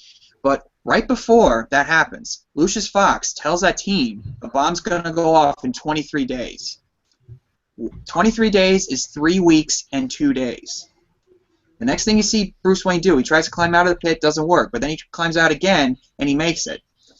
That's 3 weeks, not 1 day, and not 2 hours. He had more than enough time to get back to Gotham, figure out a plan, put up the fire bat symbol on the Brooklyn Bridge. Awesome. Yeah, I love that too. Yeah. Yeah. Like right up. Yeah, thanks, Tom. and and If you want me to do impressions of Batman or Bane, I'm more than welcome.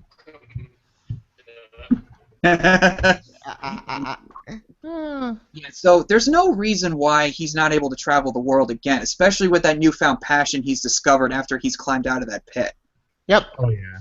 And when you think about it, like I don't know about you guys, but me personally, when I think about like possible ways, like the Special Forces team snuck in on a truck into the city, which Bane's men were allowing to come in, Yep. food and whatnot.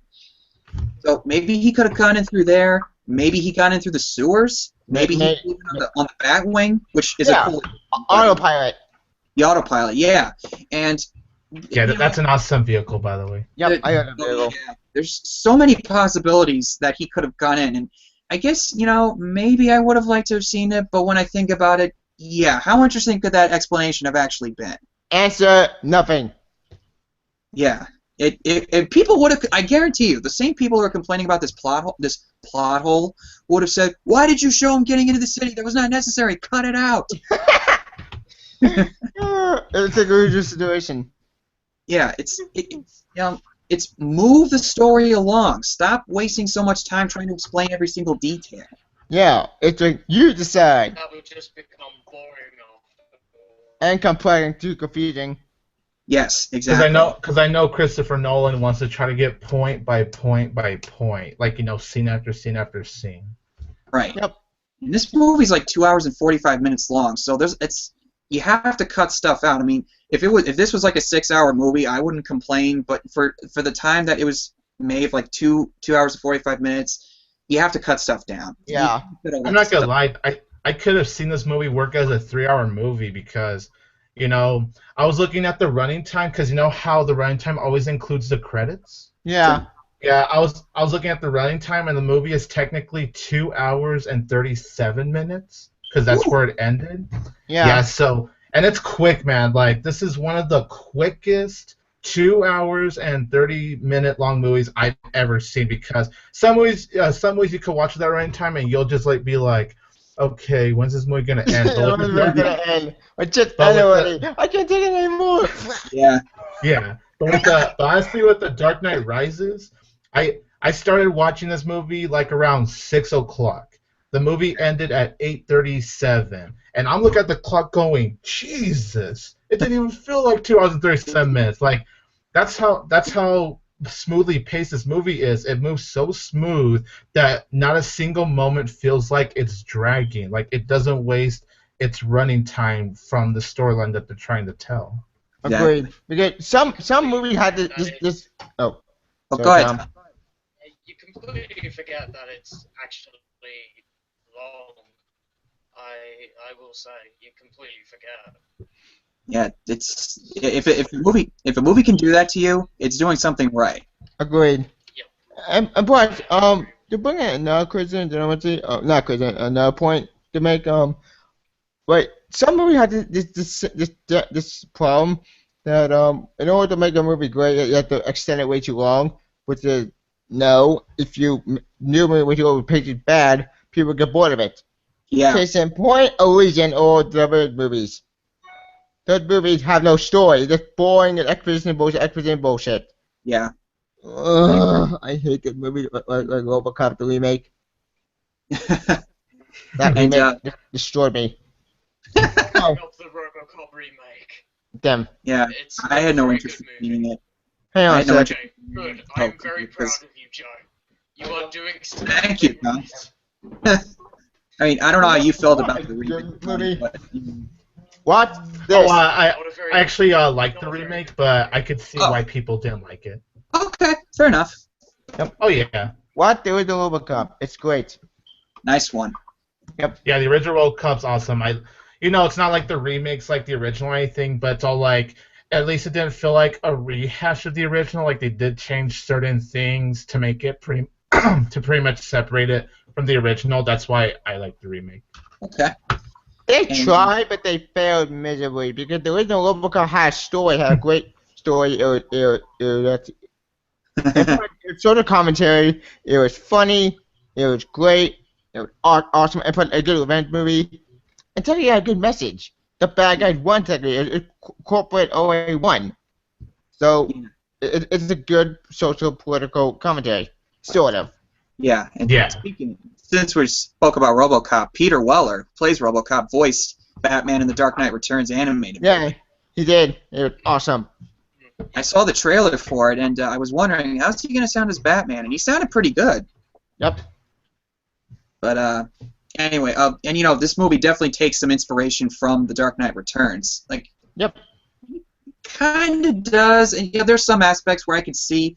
I looked up the storyline. Like, I've yet to read the actual storyline, but Or what, the movie?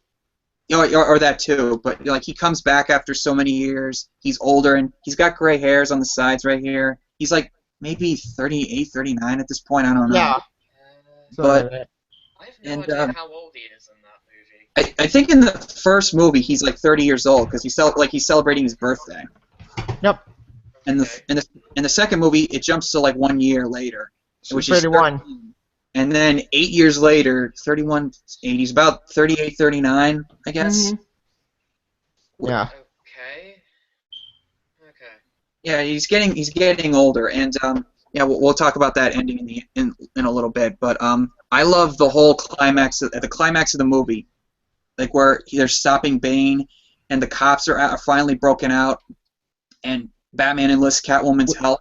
Yep.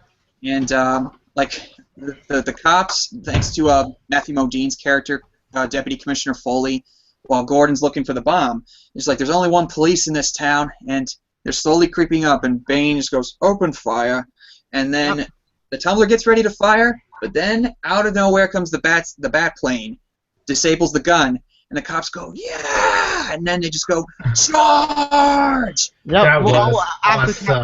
Catwoman blows up the other barrier. That too, yeah. But every time those cops run towards Bane's army, my blood starts pumping. It's Yeah. exciting. I'm not gonna lie, I got like really happy. Like the minute they're all like charge, gung, gung, gung, and then you have that music going, Yep. playing in the background going dun dun dun dun dun. Like I think even the music really adds to the epicness of that Yeah, it does. entire climax. Yeah. Yeah, it does. And but also another thing. One thing. So you came back to save your city? No, I can't stop you. Stop you. Uh, And that fight, like, I with your city. No, I came back to stop you. good job, Tom. Good job, Tom. You're very welcome. Sweet man. And I will say that second fight between Batman and Bane's really fun. But I think when it really gets intense is when Batman breaks a part of Bane's mask, like it disconnects one of those The air, tubes. Oh yeah, Things- the air tubes. and Bane's just going like, "Huh?" And he's trying to fix it, but Batman just punching him, and Bane just gets so furious that he's going, and I found myself backing up like, "Oh God, Bruce, get out, get out, get out, get out, get out!" And Yeah. he's just dodging these punches like like Mr. T throwing a huge punch at Rocky. And he's like, whoa, whoa, He wasn't gonna take any more shit We're from gonna pull Bane. down. and then he kicks him through the glass door. He goes, "Where's the trigger?" What? Where is No one that said it. What the trigger? And here comes probably the best part of this whole scene. And you have my permission. Permission to die. Oh, that was great. Yeah, it was great. And then Bane said, "I broke you." That is the greatest comeback I've ever heard. Yep. Oh yeah. And yeah, we talked about Talia and the whole reveal and everything. Now, let me just address a couple of criticisms before we get to the ending, just to balance it out. I would have liked. I did not like Bane's death. I thought that was weak. I've been Yeah, I can agree with that. That's like it's a nitpick with me, honestly. Like, you would hope for the death to be, I don't know, more. What's the best way to describe it? I guess more powerful, more groundbreaking. But Yeah. it's all like Catwoman just shows up, which is cool. That's cool that Catwoman shows up instead of ditching Bruce. She goes ahead and changes her mind. So, like, I like when Catwoman arrives. It's just that when she just shoots Bane and Bane's like, oh, dead. It's just all like, okay, the death could have been a little better. Yeah. It was funny because it's the fire, like, like But it was funny guns. because of like the lines they would say right after that happened. Though. Yeah. Oh, Tom's doing an impression. You just have to imagine the fire. I think my death should have been a little bit better, but I'm a little bit disappointed on that. Nice. I feel like I need to make a video solely dedicated to doing a Bane impression. I say go for I it. feel like It'll be Go for awesome. it, man. Okay. You know what? Just use that voice, take it, press that record button, and just go for it. Yep. Or Shia LaBeouf. Just do it. Exactly. I think that trend died a long time ago, but it's still getting referenced. No, the trend is still going on, actually. Huh. Interesting. Oh, I will say though about Bane's death, Mhm. Anne Hathaway's line does kind of make it work a little bit. Like about the whole no guns thing, I don't feel as strongly about it as you do. So it kind of lessens the negativity of the Bane's death a little bit. Yeah. It's like when the Bane dies, you're just all like, oh, that, and then she says lines all like, haha, that's funny. Yeah, Okay, I I'll give you that movie. I'll give you that. Yeah, I laughed at it. That was funny. I- It's all about execution. Yeah, and another thing I have to say, I did not give a damn about Matthew Modine's character, Deputy Commissioner Foley. Yeah. I didn't Yeah. care. I got it. Not that he, I wasn't really a fan of him, but it's not like he really like took me out of the movie or anything. Yeah, He but just all didn't like, he die, okay, baby? I could kind of get past him, honestly. Yeah, but didn't Bane kill him? Oh yeah, Bane did kill him. Talia did. Like she ordered her men to shoot all the other cops, and he had Yeah. this big machine gun thing or whatever. Yep. Like Tom, how did you feel about Matthew Modine's character? Did you not really care or what? Yeah, I didn't particularly care. Okay. Especially like I didn't think he was terrible. I thought he was fine, but like in the scene where Batman comes back and he goes, "I'm gonna do what Jim Gordon never could. I'm gonna take down the Batman," and I just go, "Congratulations." Yep. when he said that, I was just like, okay, you go do that, man. Good luck. Good luck. And I would have liked another thing. One more thing. I would have liked maybe one or two more scenes between Bruce and John, like to flesh out the bond a little bit more, because as we know, John Blake is destined to take on the mantle of Batman. I would have liked a couple more scenes. Yeah, kind of Batman Beyond, basically. But, you know, like I said before, that would have been more stuff into the movie. Yeah. And I really do like the scene where Bruce tells John that, you know, Batman can be anyone. Yes. Really I do am like a that. good Batman. And yeah, and if you look at Marvel and DC, it's not necessarily the first time that someone has taken on the mantle of superhero. Yeah, Scar spotted Ben Riley, my favorite character in Marvel One before he died. Thank you, Chrome Saga. Thanks. Yeah. Dick Grayson became Batman later on. Yeah. Arrow, with the red arrow or something. Not exactly. I think Oliver Queen's son who became Green Arrow. Okay. Yeah. Yeah. I've never read Green Arrow I comics. know Green Arrow either. I just found out about it. Not from Arrow, the TV show, I'm not more from familiar. research. Oh, actually, Wally West, the second Flash. I was gonna say that. Yeah. How many Flashes are there? I think that 4 or 5 did the first Flash, Jay Garrick, the original Flash. Then Barry Allen, the second Flash guy who cut him nerves. Third Flash, Wally West, my favorite Flash, the Flash I grew up and loved. Not New 52, and finally did Bart Allen, who died. Wally West, the guy from the Justice League. Yeah, that's him. That's him. Okay. Just wants to make sure. Anyway, continue. Okay. But yeah, Green I Lantern?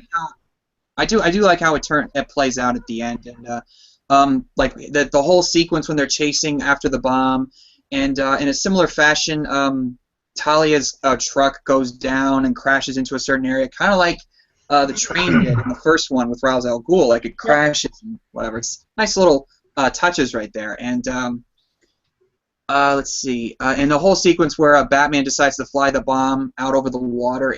I remember. And well, actually, to go back a little bit to the conversation that Bruce and Selina have before the big battle starts, where she finds the Bat Pod stuck in that secret garage, and he said, like, she goes, "You don't owe these people anything. You've given them everything. Come with me." And he goes, Not everything. Not yet.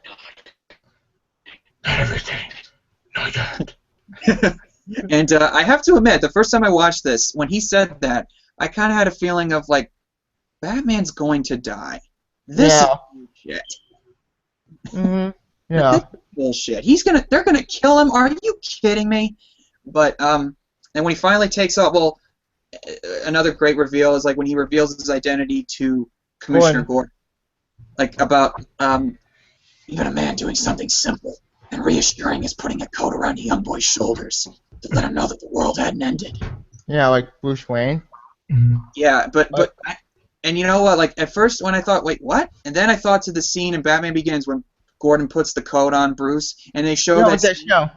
I got chills and I started crying, and mostly because of Hans Zimmer's score, which, by the way, is great once again.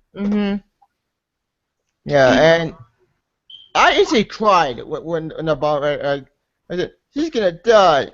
Like I cried when I saw that. And the music playing behind it didn't help either. The way you hear the Oh yeah. It's just like, damn it, music, you're not helping. Were you saying something, Tom? No. Oh, okay. I thought I heard you say something, but like, oh yeah, when John Blake tries to get across the bridge, the cops on the other side blow up the bridge, and he tries to get the kids inside the bus to shelter themselves from the bomb, and then they see the bat plane fly over the city and everything. And that whole sequence, I still remember at the time watching it, and thinking that he was actually dead, I just went, no! And then, but you know, everything's good again, but then you cut to the funeral, where Gordon's reading that line from Tale of Two Cities. Yeah. And, oh, that's it. Not me. Oh. Okay. Like, but they're at the funeral. What's going on? I don't know. No idea. I'm just gonna go through anyway. Reads the line from Tale of Two Cities, and you finally see Alfred again, and then he goes, "I'm so sorry, I failed you," and I bawled like a baby. I felt so bad for Alfred. It was so sad. Yeah. Even now, watching it last night, I was still crying. It's so sad. And like Batman's now hailed as a hero, and then you find out John Blake's real name. Robin. And first time I saw this, he said, "Try my legal name," and I just went, "What does that mean?" And she goes, "Use your full name, Robin." My mom and I looked at each other, going, "What?" I remember at my midnight showing for this movie, everyone was clapping. They're all like, "Oh!" So Like, everyone was like cheering and clapping as soon as he said Robin. Yeah. Hey, Yep. hey, Tom, how did you react to that reveal of his name? She said Robin. I really do like that, and you know, some people will say, look, I'm fairly sure people say that Robin, that's more of a girl's name, which I completely disagree on that because, well, how do you explain there being four males who have donned the mantle of Well, Robin? actually, that's not entirely true. There's been like 5 because it's Stephanie Bland. Okay, spoiler. Okay. Well, she's a female. Yeah, and Carrie Kelly. You know, like the Elseworld story. Both 6. Stephanie and Carrie are both female, but you know. Yep. You know, Dick Grayson, Jason Todd, Tim Drake, and Damien, you know, those were actual guys. So I completely disagree. Well, you know, Robin is meant to be a girl's name. I completely disagree. Yeah. With that. Yeah. I disagree too. I'm with Tom on this one. Yeah, me too. And, you know, my mom and I have debated this for a while since we saw it. She believes that he was going to become Robin, but I said, Or Nightwing. well, because of the name, and I just thought, no. He's going to be Batman because Bruce Wayne said Batman could be anybody. Yeah, Batman Beyond. And it makes, and you know, I'll get to that in a minute, but I that's the way I saw it, because like he goes to the Batcave and he sees the bats like fly right over him, and he goes on that platform. But Yep. meanwhile, while all of this is happening, let's see, Lucius Fox finds out that the autopilot was fixed by Bruce Wayne, and Alfred finally goes to Florence again, and you know, immediately when you see where he is, you just go, oh my God, he's going to see Bruce. Bruce is still alive, isn't he? Yep. And oh, sorry. oh no, I was just going to say, when he finally sees Bruce, and you see the look in Bruce and Alfred's face, you just go, and he nods, and you finally see Bruce with Selina Kyle. Every time I watch it, I just go, yes, he finally has something good. Yep. Oh yeah. Yep. I support You know, that I'm very 100%. proud of it. And some people complain that Yeah. here's about that. Some critics complain, some critics in his I think did Kevin's video. I think he said, "Wait, how do you discover a nuclear explosion? How do you jet? Like what?" Yeah. I know Like- some people actually looked up some of the criticisms. I know some people actually believed that, and when Alfred saw you know, Bruce whistling a Kyle, they actually thought it was like a fantasy, like he was imagining it. What? I don't think so. Yeah, I No, I don't think so. I actually believe he was alive, but I can Yeah. see how people could view it that way. I could see how. He said autopilot would fix, so he probably ejected himself before the bomb exploded. Yeah. Plus, how would Alfred know? Oh, go ahead, Tom. And plus, Nolan has said that it was real. It wasn't meant to be a dream. It actually was real. you Yeah. know. Yeah. Yep, I support And that. was actually Bruce at the end of Dark Knight Rises. Yeah, and It plus, wasn't a dream, so yeah, and plus, Alfred didn't know that Bruce had finally gotten with Selina Kyle, so Yeah. I don't see how he would. I don't see how he would imagine those two being together. I guess because he figured that he was dead, so, and he didn't really see Selina Kyle that much, so I don't really Yeah, see he how he didn't. would imagine that. He Oh, can't. And you know, there is a question of how did Bruce Wayne escape from the blast from the bomb? Again, It with took the me a whole. while it took me a while to really understand that, how Bruce actually survived that explosion, until I thought about it more, and I sort of went, oh, okay, With I the understand autopilot. now. Yeah, with the autopilot. But how did he eject himself away from before the bomb exploded? Or maybe he cut off the string or something. I don't know. Again, you know, kind of like with how he got back into the city. It kind of bugs me a little bit. But then the more you think about it, it's like, yeah, how interesting could that story have actually been? Answer 0. And this whole ending, I absolutely love this ending, and I'm just gonna say it. It's the best ending to a movie I've ever seen in my life. It's so satisfying. Oh, I can see why. Honestly, it was the perfect way to honestly end. When I say perfect, I really do mean perfect. Like there was no other way to end the trilogy like how they ended it here. Like that was just awesome. Yeah, and like when John Blake's on the platform and it rises and the music just goes and I get chills and my jaw hit the floor and then it said The Dark Knight Rises and it symbolizes Oh yeah. the title gives it away. Like not only does Bruce Wayne rise again, but a new Dark Knight will rise. Yep. Yeah, That makes sense. That's why I like the title of the movie too. Not only do I think it sounds awesome, but there's a huge symbolism to the title of the movie. Yeah, because Batman may die, but he may rise again, but a different person. People keep forgetting that. That's why I keep saying with Iron Man 3, which, despite the Twitter man and Twitter, that's a controversial subject, but Tony Stark, you can take away my toys, you can take away my, but you know what? I am Iron Man. Yeah. That's why I love that in Iron Man 3. That makes sense, because you can we got our own demons, and the medicine one, he is Iron Man, with or without the suit. Yeah. Kind of like Batman. And that's another thing people have criticized. He would never stop being Batman. Well, in a comic book inspired world like Dawn of Justice, which is what it's looking like, maybe you could stretch it a little bit, but in a grounded tone like this, Bruce Wayne is not going to be able to stay physically fit as Batman in his 50s, let alone 60s or 70s. Or 80s. Yeah, stuff like this does not go on forever in real life. Yeah, that's why Batman Beyond. Batman Beyond, it's time beginning one of my all favorite characters of all time, which I do own some comics. Plus, if it's any consolation, The Dark Knight brought this up. He doesn't want to do this for the rest of his life. And I think Batman Begins touched upon that as well. He never intended to be Batman forever, no pun intended right there. And, so... Hang on a sec. Yeah, thanks, Tom. Good for you, Tom. And, let's see, what was I saying? Oh, yeah, he's not going to be able to stay as Batman for the rest of his life. What do you got there?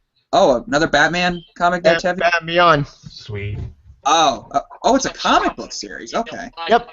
After the anime series ended, got canceled, they decided to make a comic series. Okay. It considered where the show left off. Okay. So is it a Batman Beyond fan? I think you pick this up. Awesome. Oh yeah, and maybe one more. I guess not necessarily a criticism, but I guess maybe I would have maybe just a little bit more closure with like. I don't know, the whole idea of Rachel, I guess, because I think when Talia or when Miranda Tate comes to Bruce Wayne's house, she sees the picture of Rachel and she goes, "Who's this?" Bruce Wayne doesn't say anything and goes, "Where's Alfred?" He left, taking everything with him, and he just puts the picture face down. I guess, maybe you could have emphasized that a little bit more, but the way I saw it was, I guess he figured that he and Rachel were never going to be a thing anyway. Yeah, I think he just accepted it. Yeah, he moved on. Wait, what was that, Tom?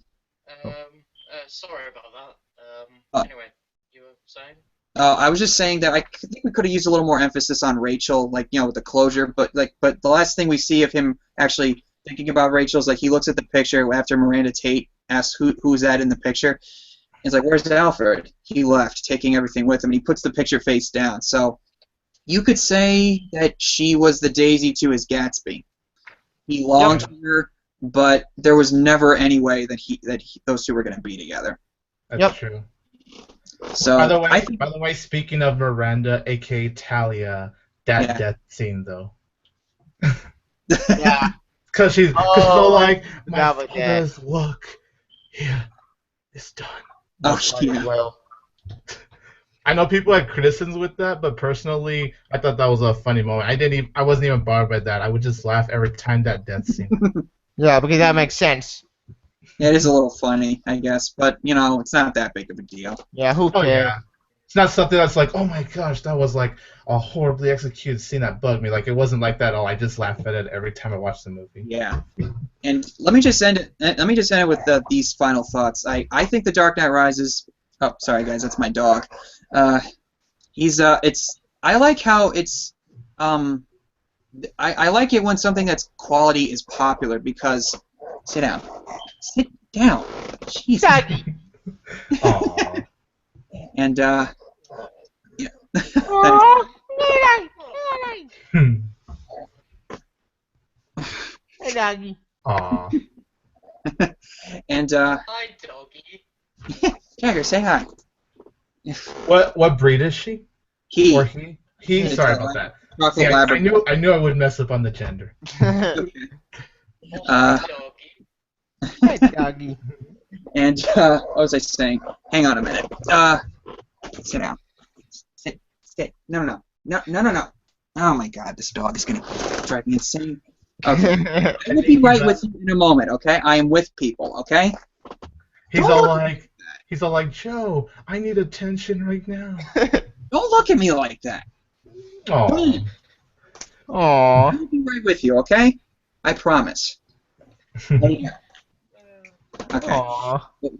He's okay. He's harmless. It's all right, buddy. I still love you.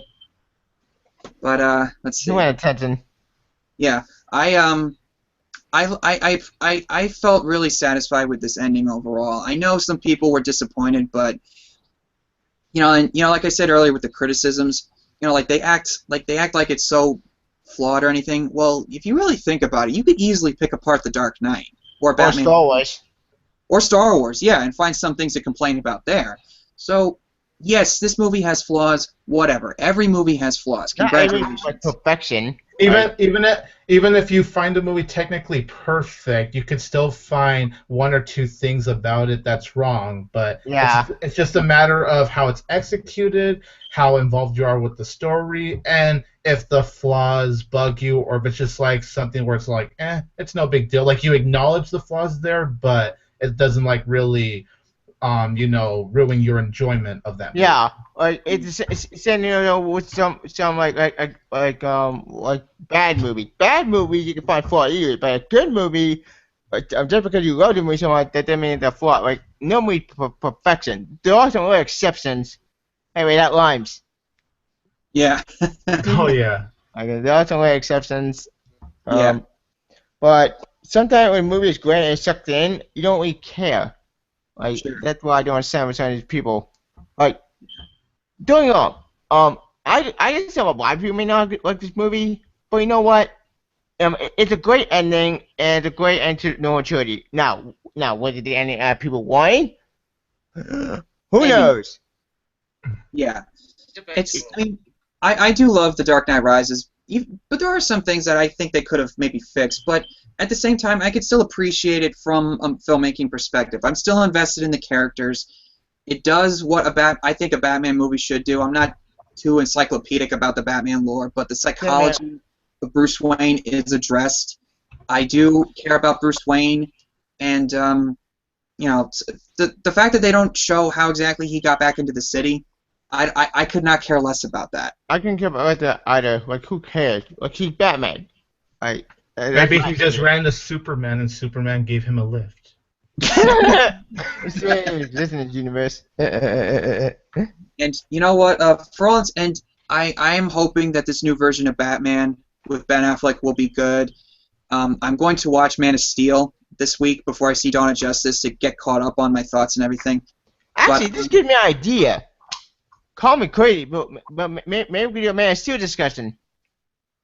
Maybe. You never know. I'll think about it. But I just want to get more up-to-date thoughts on the movie first. I want to watch it again so I can be sure whether or not I like it or just feel to it. But Same here. but I hope that I hope Ben Affleck is good. But and people are already starting to criticize Christian Bale. Same thing happened with Tobey Maguire's Spider-Man. Oh, here we go. I hate the criticisms. I do too. But you know what? For all intents and purposes, Christian Bale will always be my Batman, no matter what people say. Like live action wise, Christopher Bale is my Batman, but animation wise, Kevin Conroy is my Batman. Sure. Yeah, I agree. Those two are really great. Well, in many ways. Yeah, well, and but that the actor who played in Young Justice, and plus Under Red Hood. Wait, what? In Under Red Hood, it wasn't Kevin Conroy with Batman. It was what's his name? He's in Star Ben Trek. Affleck? No, not Affleck. He's in Star Trek. Oh, Carl Urban? No, not Carl Urban. I wished. He was with Kurt in the first movie, Bruce 2009. Bruce Greenwood? Yeah, Bruce Greenwood. Yeah, he voiced Batman. Okay. Yeah. I do remember he was voiced of Batman at one point. Yeah, in Young Justice, and but he voiced actor in Under Red Hood. He was great. Okay. Mhm. I've heard he was in that.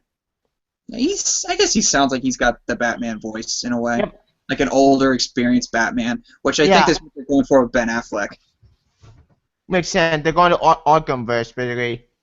Yeah, and and one little thing before we start to end is like another thing that I want to address is some people complain about the fight choreography. I was okay with it. It's real life. It's not going to be 100% flawless like it looks in Dawn of Justice. Yeah. It's going to look awkward. It's going to look flimsy, but Yeah, it's gonna look like. I wasn't yeah, bothered great. by the choreography, honestly. I still thought the choreography was like just as great as it was in Batman Begins and The Dark Knight. Yeah, it's not gonna be fancy or like episode 1. Which don't get me wrong, episode 1 is not a good movie, but you know what? The fights did look good. But the thing is though, this movie is more realistic, more grounded. It's not trying to be like fancy. Like there's some combat aspects, sure, but you know what? It's better good execution of the fight scenes. Like Sure. Oh yeah. Daredevil had proven the Daredevil after introducing the show, which I won't spoil. Those fights were amazing, but even those were grounded and realistic. They weren't like Arrow, which God, the fight is a whole an Arrow. Tom, how did you feel about the fight choreography? I really liked the fight choreography. It didn't exactly bother me. Like, Okay. Yeah, and I think like Tony and I talked about this in the first podcast we did for Batman Begins. The camera was shaking, was quick cut a little too much. It's not a big deal, but it does get a little messy. It's kind of like a Born Identity type of thing. But Nolan wasn't used to filming action at that point. But the last two movies, he actually kind of holds the camera still. I mean, it does kind of move up and down a little bit, but it's a huge nitpick. But I like how he progressed with the action overall. And not everybody's going to like the fight choreography. I could not care less either way. I think it looks fine. Oh yeah. Yeah, I think so too. So, unfortunately, I'm gonna have to wrap this up, guys, because I gotta leave in a little bit. I have to go to work. But let me just say, I had a great time talking about these movies in the last month or so. I'm always Tony. Thank you for joining me on this. And even though it was kind of a rough time the last time with the first attempt with the Dark Knight, I don't know what that was all. Oh yeah, those Oh people yeah. gotta creep me out. do not Yeah. remind me of that. Oh, sorry, Tom. And you know what, Tom? I appreciate. Thank you, Tom, for joining in on this discussion. Really glad to hear your input. So, and Hey, thank you. you're welcome. And And thank I'm you glad- for all the support. And I'm glad to be doing this discussion because I love this trilogy. Fun fact for those that don't know, The Dark Knight Rises is actually my favorite movie of 2012. That's how much Mine I too. love the movie. Mine Oh, three. hey, high five, man. Mine as Yeah, well. it was a fantastic conclusion to the trilogy. I loved how they wrapped up the whole trilogy, and it just gave you like one very nice, satisfying conclusion, to put it in short and sweet terms. Yeah, beginning, middle, end. Simple. Like, am I the most cinematic universe? I miss movies having trilogies that have an ending. No swinging two parts. No any bullshit. That's an ending. Yeah. Even though it works in Harry Potter's favor, though. Yeah, well, Harry Potter, that made more yeah. sense. That book was huge. That needed to be split to itself. I give that one a pass. Yeah. Twilight, Ugh. garbage. Ugh. Hunger That did not need to split two parts. Now Oh. Virgin is doing it. Oh, God. Why? It's like, stop splitting the last one into two parts. It only worked for one movie. Ugh. I Hollywood. guarantee you 50 Shades of Grey will do the same thing. I'm calling it right now. Oh, Oh God. I God, think a lot I got a of us are. sequel. God help us all. It's inevitable. Anyway. Anyway, we're doing a positive note. Well, you know what? For all intents and purposes, I think this is a great trilogy, right up there with the original Star Wars trilogy, Yes. Indiana Lord of the Jones even. What's that? Lord of the Rings. Lord of the Rings, Back to the Future. I said Indiana Jones, Toy Yeah. Story. Would you guys agree? Yeah, Oh Toy yeah, Story. I love the freaking Toy Story trilogy. Yeah, I love it movies. Yeah. It's not every day you find one. It's not every day you find a trilogy with the third installment is actually really good. It's really rare. Yeah. Yeah, that's true. But yeah, I hate to cut this a little short, guys, but I'm gonna have to leave in a little bit. But you know what? Okay.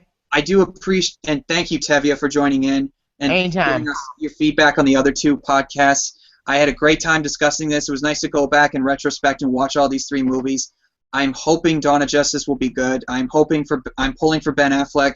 I really like Ben Affleck as an actor and director. I hope he's a good Batman, even though I will always have a spot in my heart for Christian Bale. I really, really had a good time with this series, guys. Thank you so much for your contributions. Anytime, man. Thank you for having me for all of these podcasts. You're welcome. Same here. All right, and for those of you who are watching, hope you guys enjoyed our thoughts. And if you liked the movie, you didn't like it, please respectfully say why. Let us know in the comments below, and we'll see you guys next time. See you later, guys. Peace. Bye.